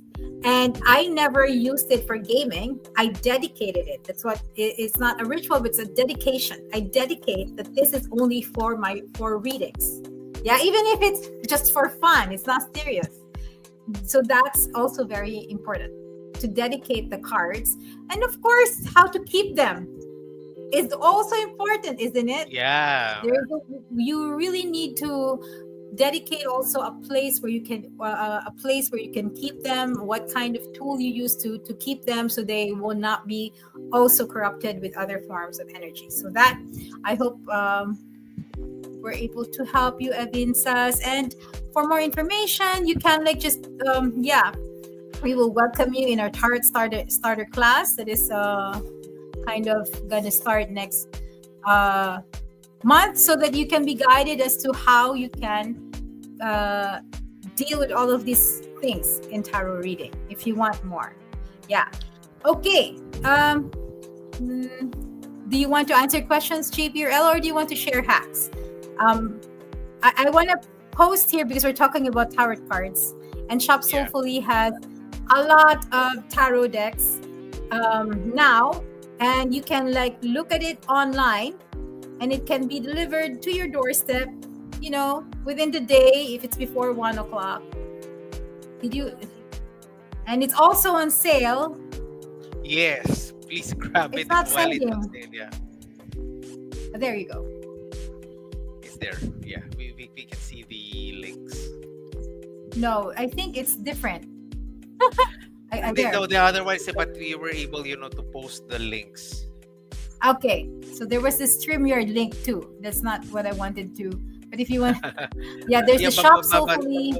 but the shop, yeah, the deck collection was posted earlier. Yeah. Yes. So there's that's the collection. You can at any time. So in the olden times, it was hard to find the deck You'll because you have to have to commission an order. artist. If you have enough of this one, you'll have to commission an artist to make you one. And you have before in my time you have to order it from like outside the country. Like my You have to subscribe to subscription, isn't it? And then you have to tick certain boxes. If say there are several decks that you would really like, or fancy. That was, during the 90s, when it's still subscription based, snail mail, and everything is, delivered to your doorstep. Okay, so you want to share a hack, or do you want to answer questions, JP and Elo? Maybe another hack that I'll maybe share just a small hack. When you do this practice on a regular Maybe remote. basis. Can you hear me? Yes. Yeah. Okay. Okay. So usually you'll develop, several spreads, depending, on, the needs of, of your queries. Most of them are all about, romance. Some of them are about finances and then career. And then, the others are, much more general reading. So, of course, the spreads, like the Celtic Cross, I've known them by heart, so I don't really need, a certain memory code, or the 5 card reading. But it helps if you have this kind of ring binder, something that's really like this but small, in which, all of the readings, all of the card spreads, are, within that kind of ring bind. Maybe if you have, one spread, for romance and for love, and then you have, for another, 2 spreads, for money. And of course I cannot really remember, all of the spreads, that I know. So I've, compiled them, printed them in a small, index card, form, and then, bind them, with a ring bind. And then that's something that I, bring with me in my, that's why my bag is a bit heavy, that's where my tarot implements are. And then, with that small bag I have, my ring bind, with all the other, spreads that I can use, for love, for romance, for health. Especially because, you might, get unexpected questions, about, health. And if you know, or if you resonate, with certain spreads, then maybe you can, print, a small copy, of that spread, where you place each of those cards, what each, card stands for. And maybe you can just, flip it over if you ever, you need a certain reading, for a query, for a cafe.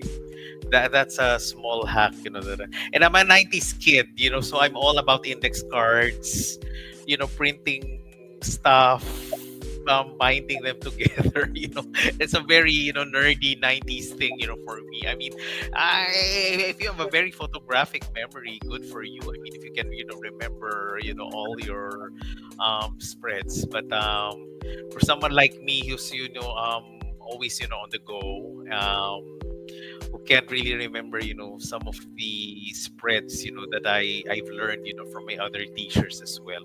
I print them out and have a small copies of them, with me in my bag. So Yeah, so there is a question actually about spreads, and Rhoda is asking, there are tarot readers who are reading using various spreads. Can you also form or formulate your own spread? How do you approach multi-deck or layered tarot spreads for complex reading? Yeah, oh yeah, you can. I have my own spread, but you have to learn first how to do spreads of others, of what's the standard, because you can't just say like, oh, I'm gonna make this spread without like knowing the principles behind. And this part, we teach this in, JP, where I teach this in the Tarot Mastery, right? In the yes. apprenticeship, I teach this how to do spreads and how with different kinds of spreads for different kinds of readings. That's usually taught in Tarot Mastery in the apprenticeship class. That's after the basic Yep, yep. class. So like I know like Elo and JP has experience, and I myself have experienced reading with 2 decks, one with tarot and one with oracle. We do that, right? Actually, we In do the have a past, in friend, the past. Elo and I actually has a friend who does, 3 decks that I can almost, sit on the floor. But, we let her do her thing because, I mean, that's her own style. And this Yeah. is now where, after you graduate from our class, if you develop, your own practice, you will come to a point in which you will find your own signature or your own flavor, with reading. Like for me, I layer, my tarot and my oracle card, but I do it in a deliberate way, in such that I will, use another card if I feel that I need another layer, to that reading. Elo sure has his own way, of and his own flavor, of doing, reading. So it's something that you will now develop as you, go on, doing or practicing, your reading. But the most important thing is you practice first, because Yes. you will find Practice your own first. voice and your own flavor. That's also, I think, when you learn, singing, I mean, there is, I mean, Mariah has her own signature voice, and Celine has her own, signature voice, and they developed it. They found out about it because, of, performing, multiple times, training, with their different teachers.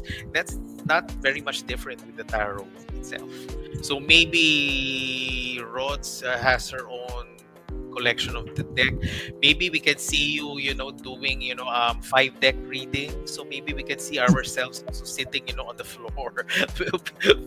I don't know, Rods. Maybe you can find your own flavor in reading. So Yeah, the tarot starter is just giving you a basic understanding of what is the language of the cards and how you connect, how you cleanse, how you able to get psychic impressions from it. How can you access your intuition using the tarot cards, and how to do a 5 card spread. But it's just the tip of the iceberg. exactly, And the exactly. thing is, if you don't know how to use the very basic 5 card spread, if you don't even know how to interpret a tarot, I think there's no point in teaching you the Celtic cross, which Celtic cross is actually the basic of the basic as well. Exactly. Yeah, there's no point in of teaching the 360-degree spread, the spread for career, for love, yeah, and because these are specialist spreads. Yeah, and Yep. sometimes, like for me, when I am picking up the issue is about love life, I use a love life a love card instead of a tarot card.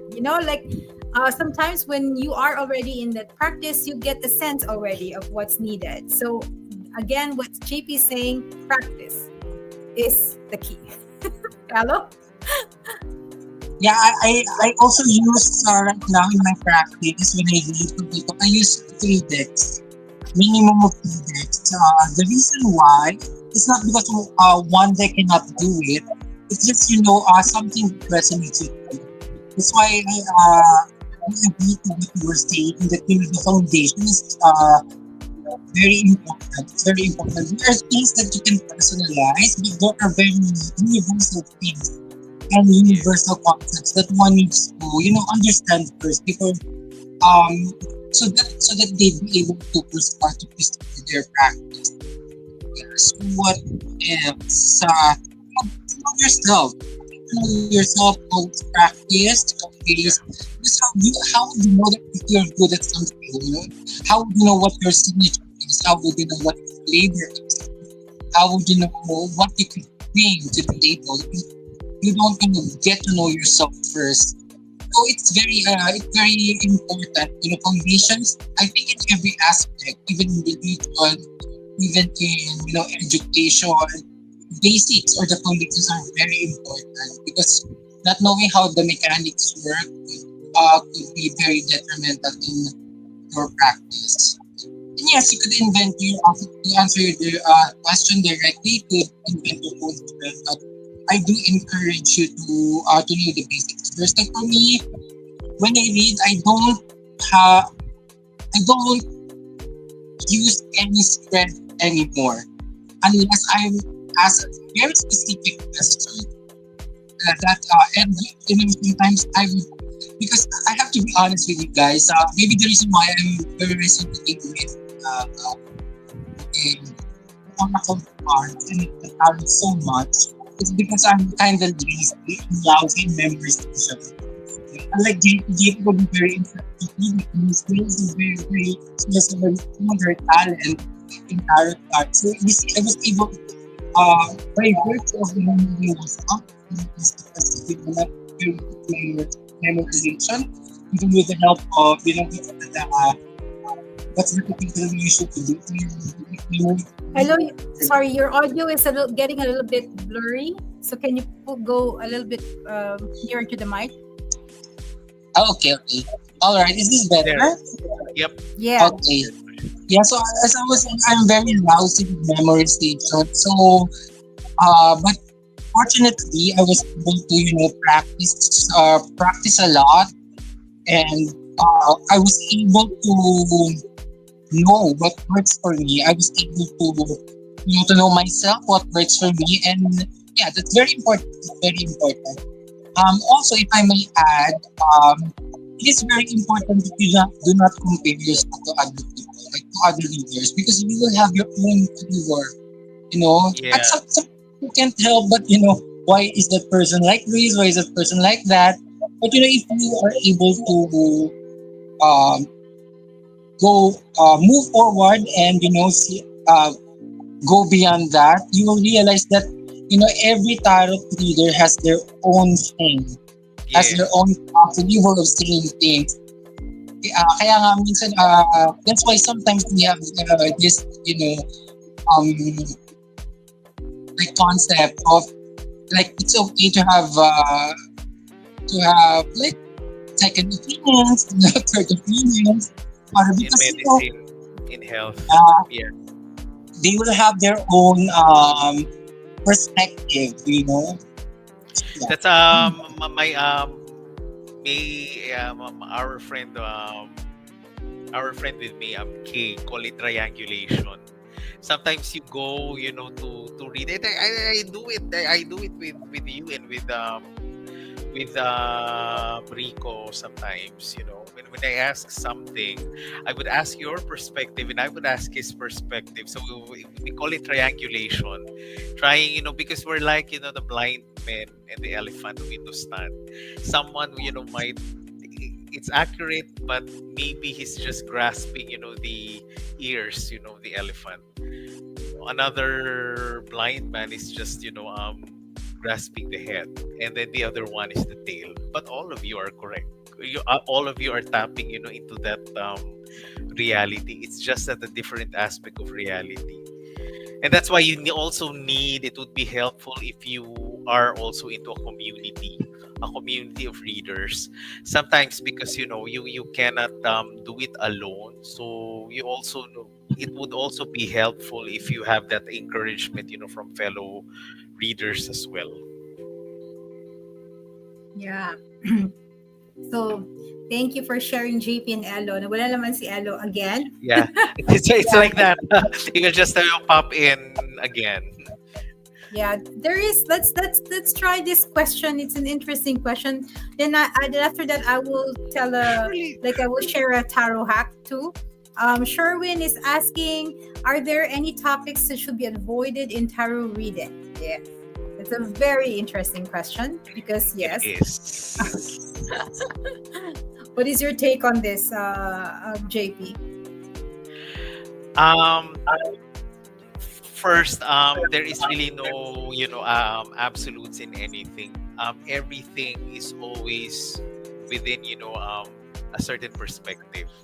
But saying that, I do avoid topics in which, I do third party readings, in which, there are because, querents or seekers don't know any better. And sometimes, they would book a reading, they wouldn't really book it for themselves, but they're very curious as to how their ex, is doing, or how is, another person that they don't really like, are doing. They're very curious. So I avoid that. I always, give a caveat, to the querent that I don't, try to peek, into another person who doesn't really give his or her consent, to this reading, because it's very important also, to honor the privacy, the spiritual, privacy, of a person. And that's why it's also important that when you conduct the reading, you do it, to people who have given you prior consent, to be read. You don't just, barge in, and then, offer reading, to other people, because it's very intrusive. I mean, you're tapping, into things that may or may not be welcome, for a querent, to open himself or herself up. So for me, consent is very important. So I avoid that third party readings, unless, there is really, a very compelling reason, to do so. Maybe, if a person is, say, lost or missing, maybe, that's the thing. It's really out of your compassion, to do that. Um but I avoid that. And questions also wherein, if there is, a third party involved, I it's a The very best. thorny issue. Exactly. It's Or a very the legal thorny, wife, and then pagkat but yung there are, I have to admit, and this is something that you also, develop along.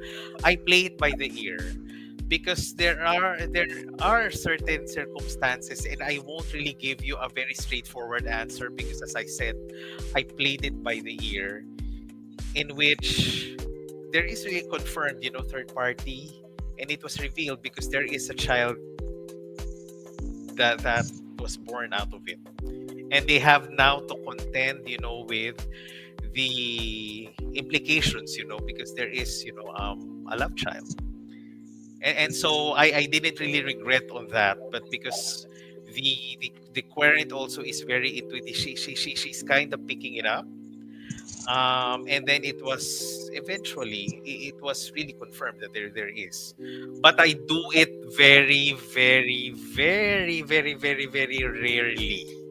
And when it is, when I feel that it needs, to be said, much like, Jeff's, declaration that you might die, if you don't really do this, you don't really do that. But as much as possible, I avoid that, because there are also some readers who are, unfortunately, ended up, getting beaten, by the other party. So, um that's the risks, of the of this, of this path. So that's ikaw my. hello, what do you avoid? The topic you avoid. Uh, I just remember something while Jeffrey was talking about consent.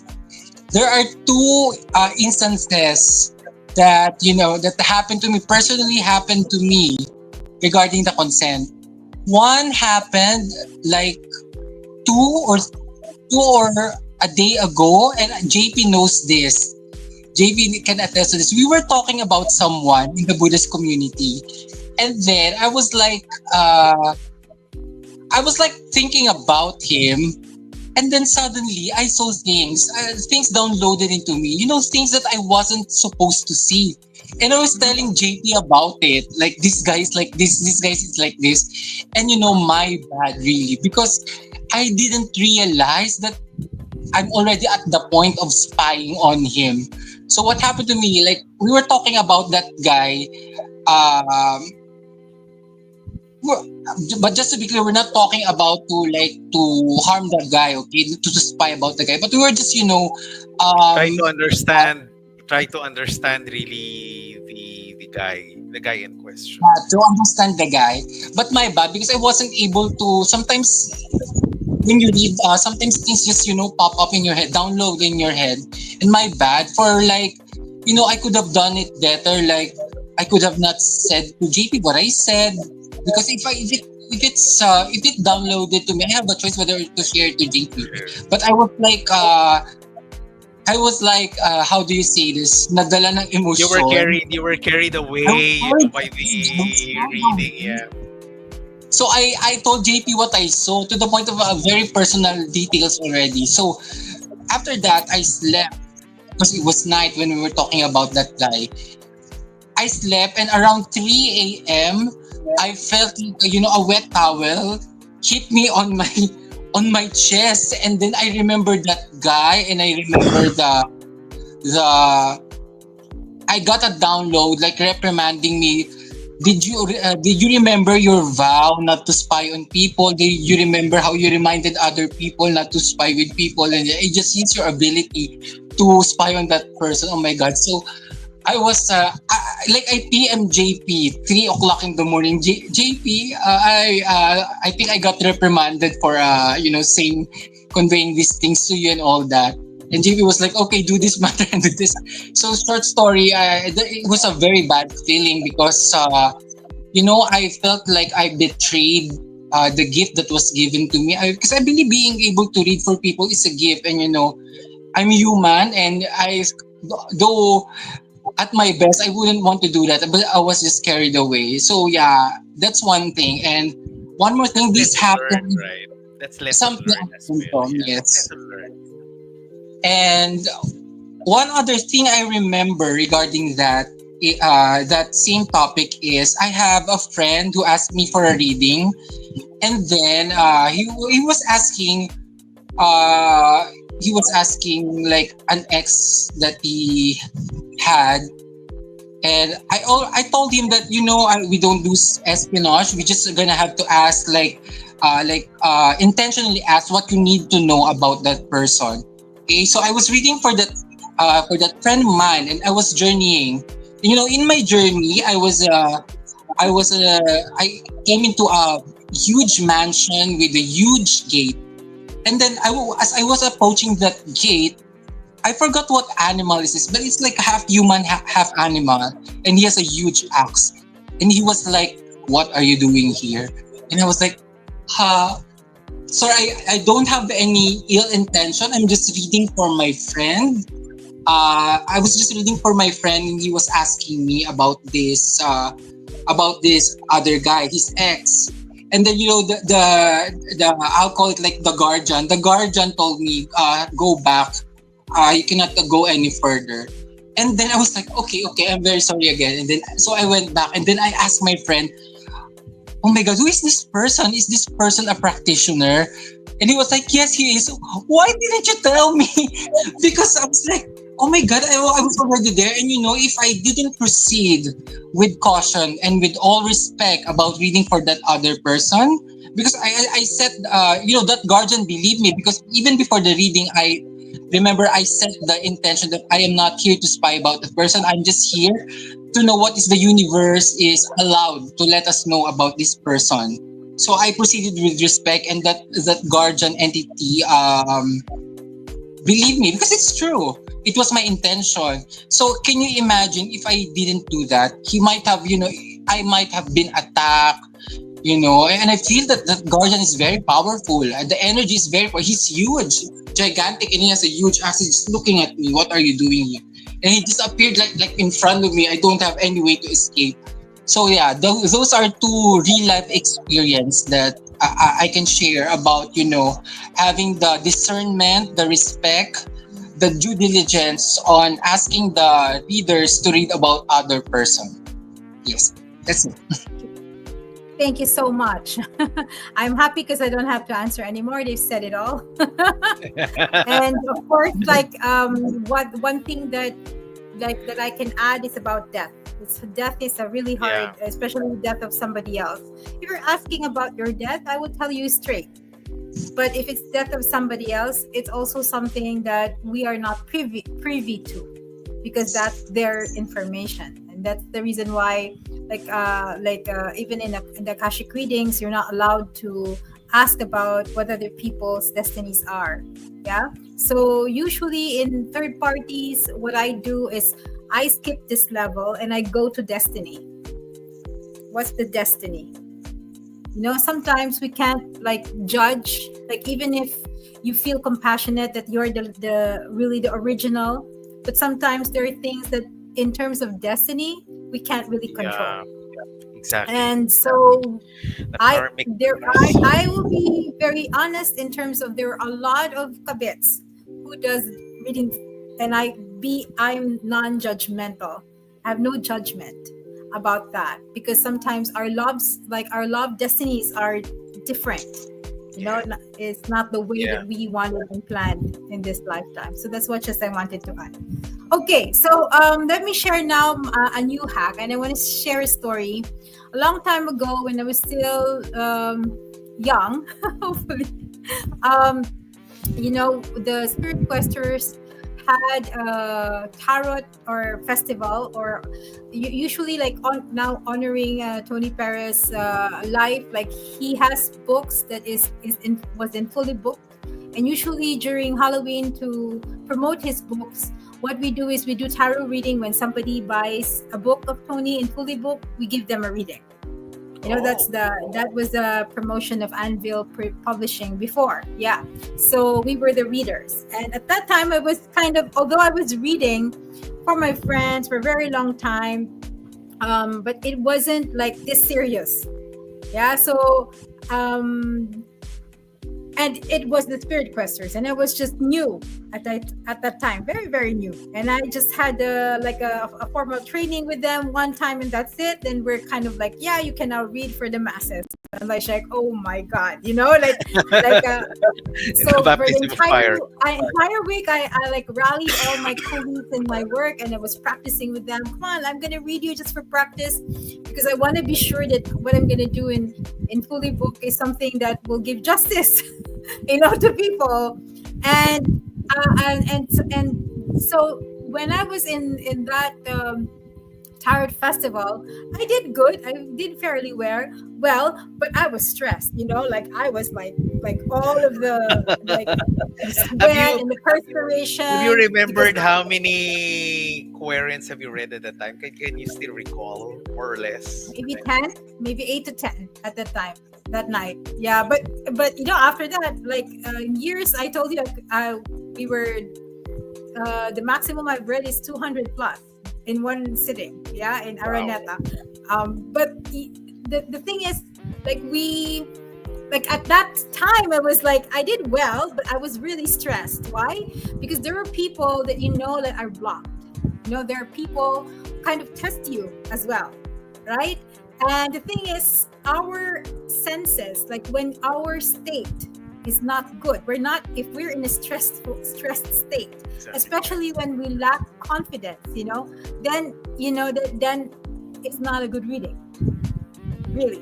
Yeah. So this is the tarot hack that I want to share, and it's been the message, for me for this week, is to really take care of your state of well-being. Your Self state of care. well-being, as a tarot reader is very very like important, the most important. And sometimes, yes, what if you were to ask me, like, May, what if like I'm really in a situation and I'm really compelled to read because I have a schedule. Now I could say I'm in a position where I can say no and tell them, no, I'm sorry, I can't read today. But when I was starting, I couldn't say that because it's a client. Yeah. And that's the reason why the technical part of the tarot comes in handy. Because sometimes like life happens to us, of course, and sometimes our state of being is not in a good state, and our intuition, our psychic senses goes along with it. So when our state is not good, of course our psychic senses, they kind of close. Yeah, in short, the Wi-Fi signal is not good. Yep. Yeah. So you have to have a remote backup, and the remote backup is your knowledge on the technical part of the tarot. Like when my husband started, even without consciously using his intuition, just knowing the technical part of the tarot like helps him really put drive into like a very precise reading. So which means that when times happen and like, oh, my intuition is not happening, you can still read because you know the language of the tarot, and the tarot is doing the interpretation for you. You just need to decode that language. Yeah. And so that's the reason why that's the hack. Know the symbols, the technical part of the tarot. Yep. Tarot is not just about intuition. Yeah, intuition is the plus. That's It's the why enhancement. yeah, so Lynn is asking and Mari is asking, can I learn it? Yeah, you can learn the tarot with or without Wi-Fi psychic signal. You can learn the tarot. You can use the tarot with or without developed senses. But with intuition, you can be more. It will be more in depth. It will be more specific. It will just put your hair up because you're like, wow, what is this? Yeah. That's where the But downloads come in. The term yeah, that we call downloads, those are those in what you get, from your intuitive Wi-Fi. yes. But without that, you can still read. If you're not, but again, if you want a really beautiful, good reading and you want to make this as your path, make sure that your state of being is taken care first. Yeah, do not read when you're not, like, that's why I kind of stopped for the whole month not reading anybody, because because I was grieving, and when you're grieving you have a wound, and that wound, imagine it like a vortex, like a black hole sucking all the dirt from the outside. And imagine if I was reading at that time when the wound was still open, what happened when I was grieving with Jeff, because when I was grieving with Jeff I was still reading. Yeah, and I got like a lot of sickness from that. Yeah. Physical sickness, emotional sickness, spiritual sickness, there was a lot. Yeah. And so learning from that experience is to know that when your state is not good, then take a break. Yeah. But you can read anyway for yourself, like without the Wi-Fi, without the intuition. Yeah. If you feel you're not confident in reading, like if you feel like, oh, my intuition is closed at the moment, it's not yet developed, you can still learn and you can still read. And along the way, like with what happened to Jeff, along the way he became very good with it, that he doesn't even realize that intuition is the one that's already acting up. Yeah, you don't realize it until like with JP. Like JP is a very mental person, but then there came a point like JP keep like doing this, and he's been one of those people who keep repeating the class because I want to get, even if he knows it, he still wants to just be there and do practice and read. But it came to a point like his reading is coming from something else, right? It's not already in the card, it's beyond it. And you come to that point as long as you practice. So that's the value of intuition that's added on to the practice of reading cards. Just It's the icing. It's the caramel icing on your cake. Yeah, so I'd like to take this point for everyone. And how can I take care of myself? Which is the first thing that we did this in this live stream, is to take a breath, right? And this is what I usually teach in my intuitive development classes. And maybe you can do it now if you're reading tarot. It's very important to have a state that is like inner state that is control, like that you can manage. Also, the energy state of your environment is also important. In the same way, yeah. So because you are like, imagine yourself, you're in an aquarium. So you have to take care of those two environments. And the one simple way you can do is just breathe. Just breathe and imagine, like take a moment to close your eyes and breathe and imagine this white light coming from above the head, breathing in and showering it. And imagine that you're being showered like a waterfall, like the light is kind of like trickling down up to your feet. And when you breathe out through the soles of your feet, this time dispelling all the negativities down to earth, because earth can transform any negative energy. So breathe in and pull that white light from the top of the head, let it shower all over your body, and you breathe out through the soles of your feet, discharging all the negativity. And again, at least do this at least 3 times. Breathe in from the top of the head and then breathe out. Just by breathing and visualization of white light, you feel a little bit lighter, and you feel like the energy within you is cleansed and cleared, and your state comes into a little bit of balance. Of course, the environmental management of your space is different. Like there are tools that you can use, like the incenses, the crystals, the music, and all of those things that we teach in intuitive development and tarot courses to help you create this environment that doesn't, you know, deter you from seeing the truth, because there are energies, you know, that can confuse you as well. Yeah, and we want to minimize that. That's why you want to have an energetically managed space. That's what the reason why we put the light space. We wanted a space that is energetically managed, you know, like whatever you do, it's managed. Like it cannot be kind of like give you any bad juju or whatever. Okay, so that's my hack, and I hope you learned from that. Is there anything you want to add, JP and Elo, or you want to go to answer a question, I just or want to add share a on. hack? Yes. Yeah, I just want to add on what you were saying about being able to read the tarot offline, because I have to confess that's my struggle, because I'm a very intuitive reader. That's why oracle cards are like very comfortable for me. But you know the downside of that is, you know, after reading I really feel exhausted. It's like I've been to a concert, singing everything live, and all the songs are from Celine Dion and Whitney Houston. So yeah, it's very tiring.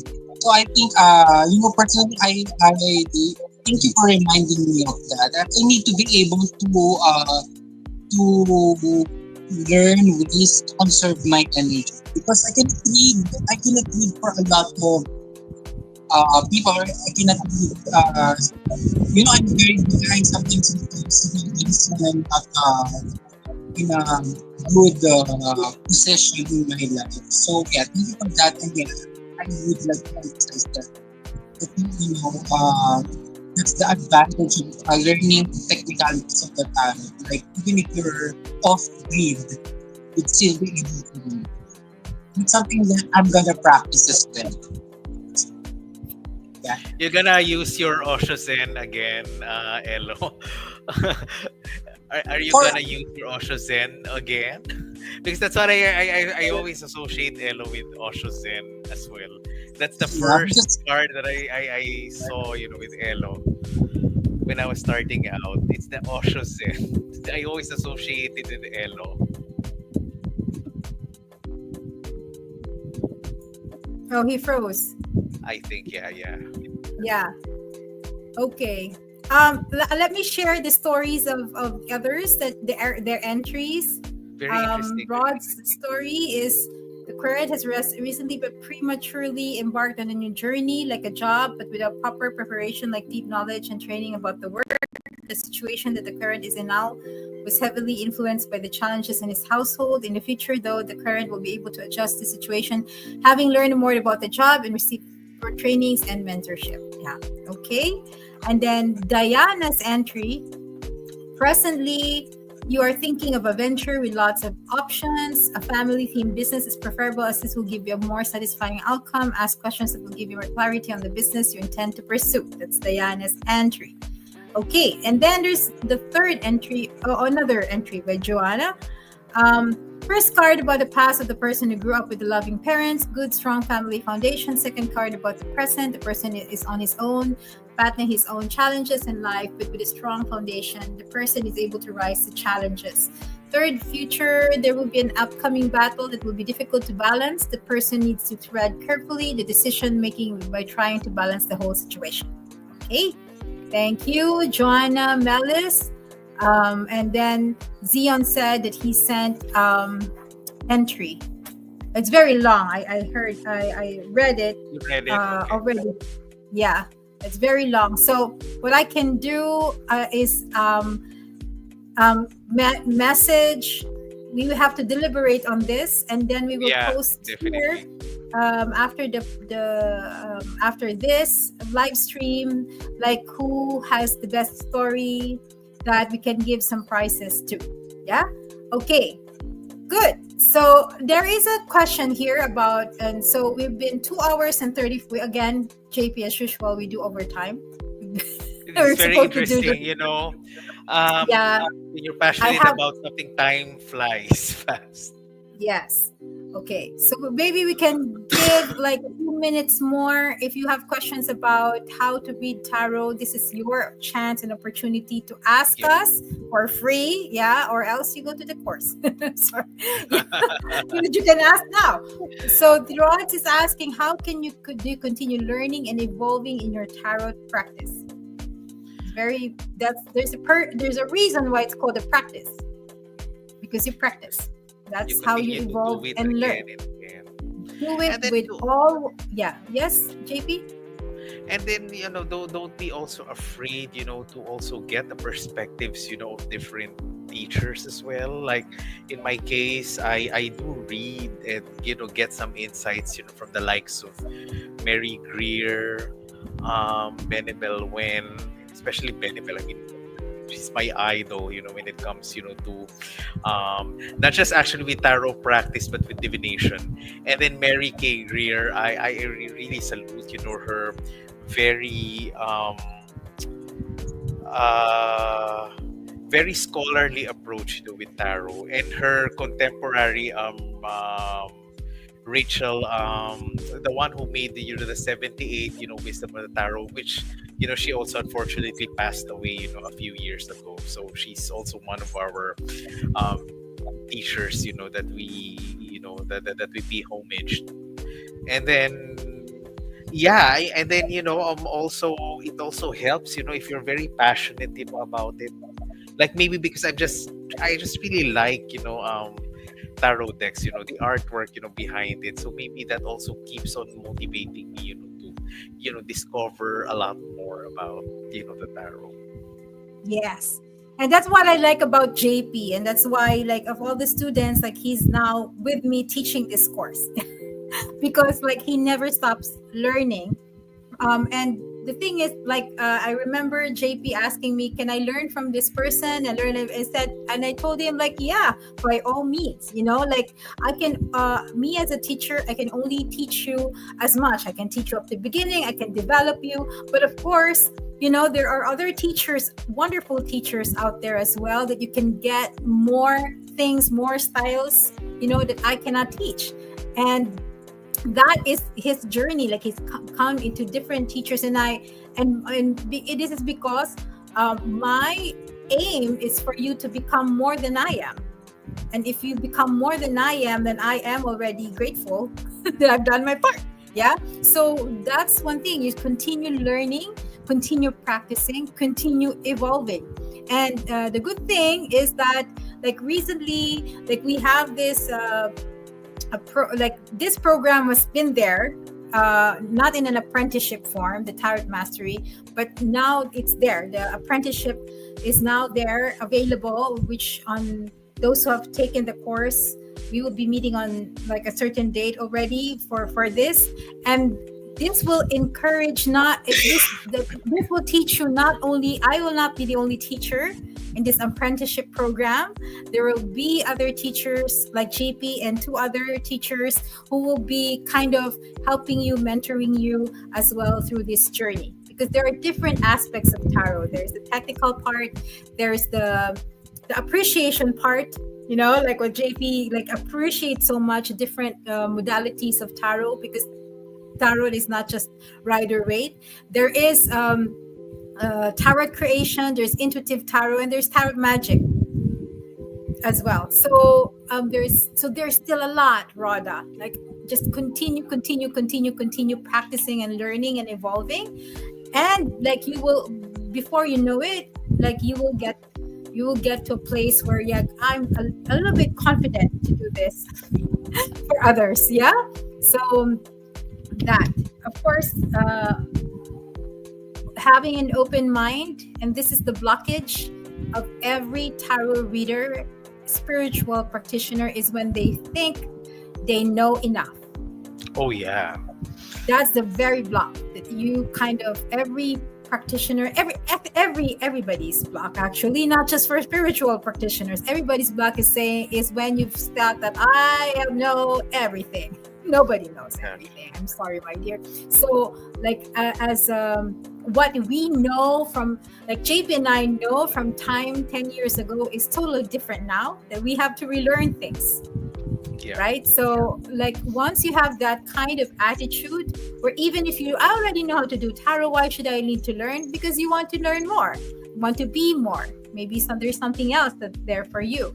And with that attitude, then you can sharpen more your skills, your knowledge, your wisdom, and maybe in the end, you can create something that you can share that has more value than what we're offering. And that's totally okay, because that's what we are aiming for, that we can build upon what we have given. Because the teachers before us, that's why we were honoring the teachers before us, is because we, from what they gave us, we stood upon that foundation and kind of had wanted to add more value. And hopefully, if you're one of those in the future, you please add more value to that, because If it you will can add value. create your own deck that we can, proudly, promote, we'll be very much obligingly promote, your deck if, some one of you might come up, with your own deck. Yes. Mary Rose is saying, I'd like to thank my teacher, Miss May and Sir JP. Tarot helps me personally on my healing journey. It gives me answers and clarity. Thank you. Well, okay. Nalobat si ano, si Elo. Okay, so if where is it? If there's no more questions here, do you want to add more? Hello, JP. I can. But for those who are interested in learning more, so Yeah. I'm gonna present. Yeah, Lian, why? Like this, there is a Filipino who already designed Filipino cards, but It's a very it good wasn't. friend of mine, of ours. Yes, but it wasn't Filipino. Yeah, you can design a Filipino one. Like we will buy that. Yeah. So actually, our Um. good friend, Lee Narciso, actually he's a US games published, author already. He's a very good friend of Pain, and he did, several indie, Filipino theme deck. He has this Urban Incantations deck, which is a modern Filipino version with a Rider Waite. So, you can actually, add your own, decks, to what we already have. We need more artists, who can express our culture, through the tarot. I have another Yes. project in mind, also, but I won't really divulge it yet because it's still, in the planning stage. But I would also like, to partner, with an artist. I'm not really an art an artist myself, so I need someone, who will, execute, my ideas, on the deck. And if you guys have your own, own theme, Filipino theme, to your deck, you're pretty much, encouraged, to do so. Especially we have Kickstarters now. We can publish, good decks, on MPC, bigplayingcards.com. You can, have your artworks, get, printed them, with very good card stock and all. Yeah, that's one of the, like, the Philippine Academy of Intuitive's dream is to help somebody from the people from the Filipinos to create their own decks. That's one of our dreams. And Yeah, speaking and of, yeah, yeah, Rod says, I'm journeying Leonard's Afterlight Tarot deck, the one I won as a prize in the last Salamang one, and I love it. Currently, my fave deck. Mine is the Urban great. Incantations. Yeah, one of the Lee is one of the brilliant local artists, that we have Sana here. bigyan ako ni Lichar. Will Di ba ask, hindi ako Lee is marunong? now No, no. Lee is now in Thailand. Actually, he's Yeah, joining, in the the Gypsy Bangkok Fair. Gypsy Fair in Yeah. Bangkok. He's representing the Philippines. So who knows? I think Lee has spare copy. We can ask. What deck do you like, Oh, no, Lee? I don't I want to understand. ask. It's like I'm somebody like if you're compelled to, then you do. I don't No. ask. So I ask the universe. Okay, so I want to kind of like show this a little bit. The Learning the Language of the Tarot is an online starter course. It's well, it says here April, but it is actually gonna be June because Yes. yeah, I was there was an emergency. So Life happened. I'm gonna put in the link. I'm gonna put in the comments the link where you can look into this course. It says there we have a free class which is Tarot History on June 14, and you can join the Zoom class for free. And then the exclusive classes, you will learn tarot anatomy, symbology, major arcana, minor, and all the other suits, and then the spreads. And then you will learn the intuitive part, which is the journeying. And then you will have practice sessions. So you have all the informations at there. There's JP and other events coming. And so if you're interested, like join if you feel that you're not yet just you're not yet sure, you can join you can join for free and the tarot history. Yeah, and if you feel that you're already drawn to learning the tarot, then you can also join already the course. Yes, that's it. That's our offer.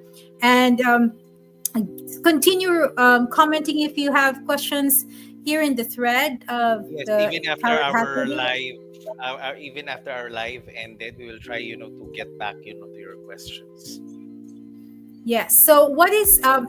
I'm gonna ask Elo. What is something that you can as a summary or anything else that you want to say as a hack for to for you to share to others in terms of reading the tarot?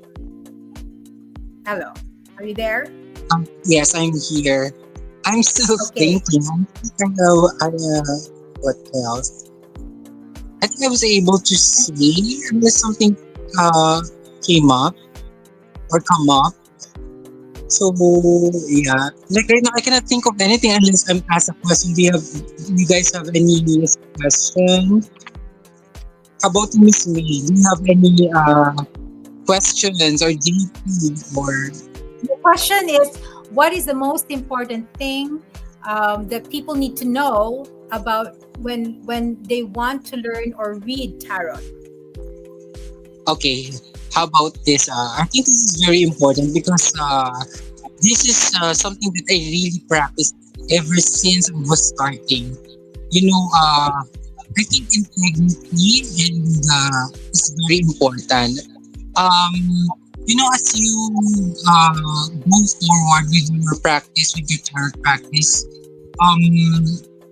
the message or the reading itself would come easier.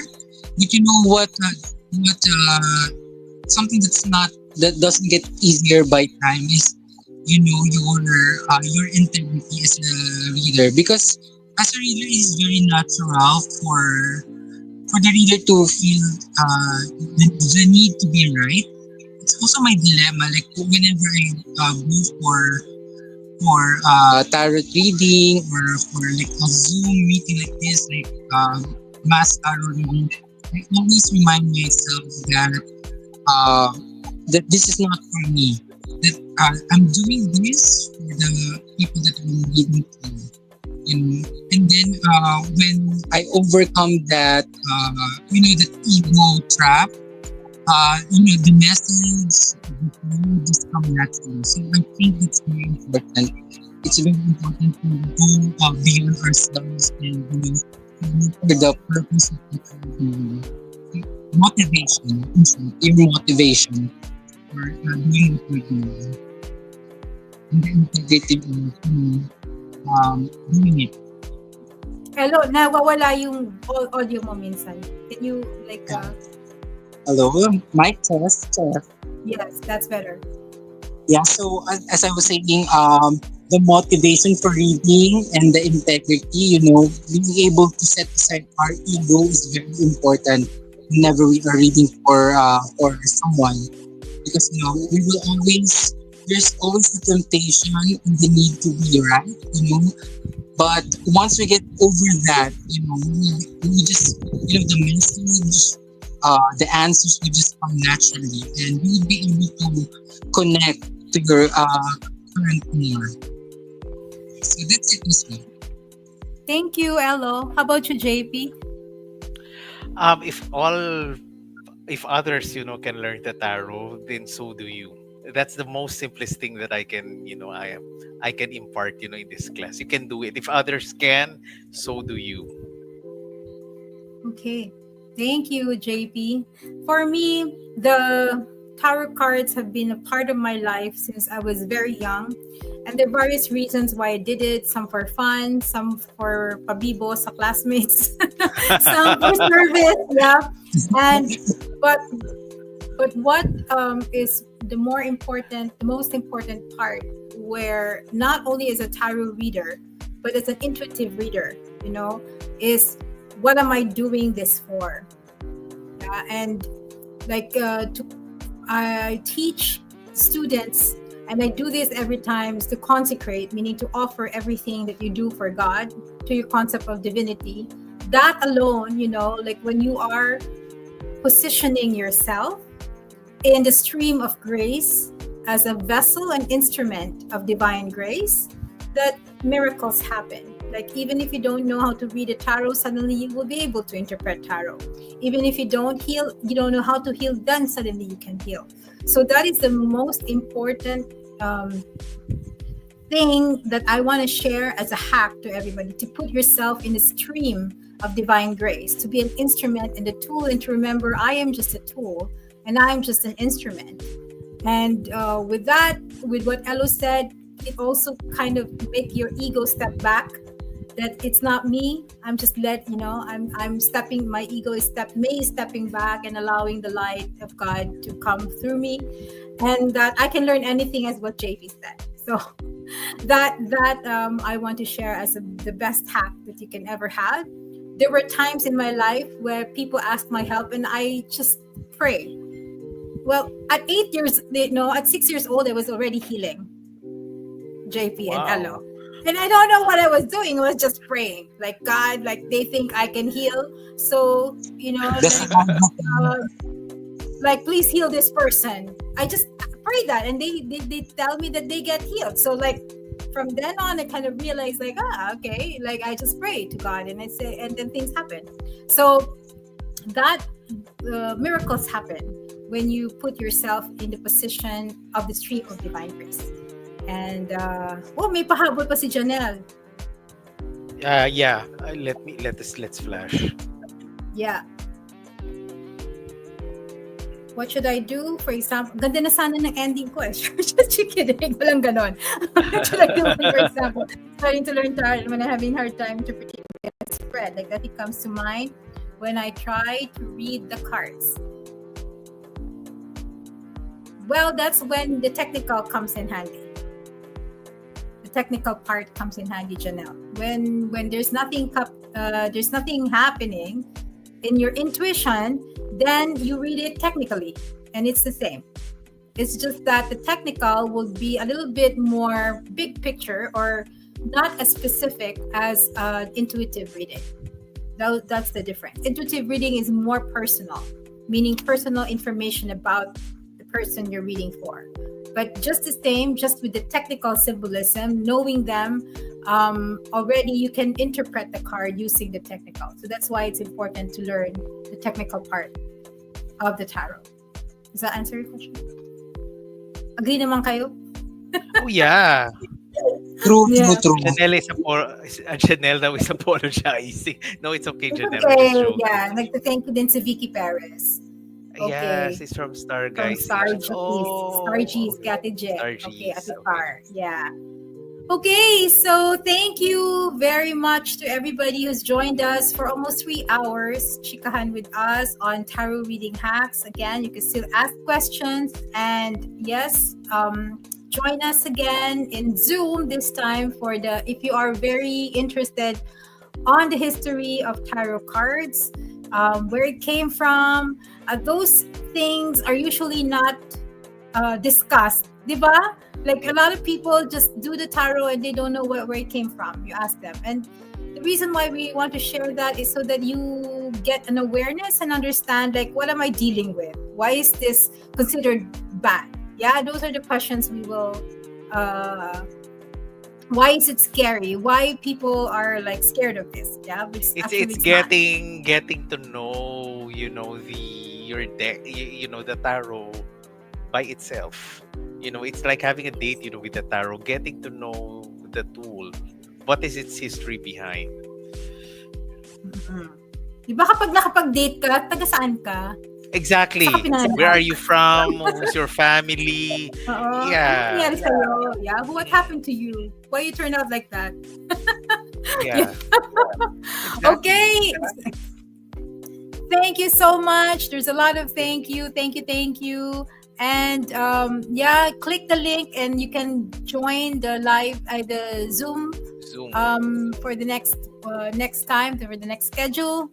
And um, let's just take a deep breath again from the heart, releasing whatever it is that is not ours and retrieving what is ours when we breathe in,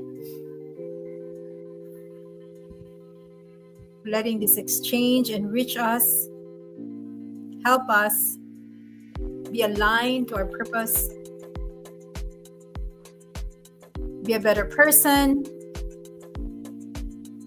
make the world a better place. And so be it. Thank you, Ash Blue. Thank you. Ganda ng pangalan mo, Ash Blue.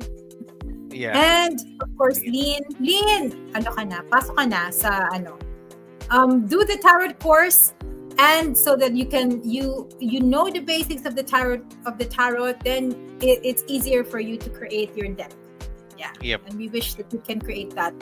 Bibili agad kami kapag ano. Nakagawa ka. Okay. So saying good night to everybody. Thank you so Or good much. afternoon. Thank you, Or thank good you. afternoon or good noon. Yes. So, and check out the shops hopefully for the tarot decks. We have a lot. I'm surrounded by the tarot decks here. You can Yeah. also visit us if you want to check them in physical. Yeah, or Yep. in Taguig. And Maybe they good can just night. PM. Yeah. You can what?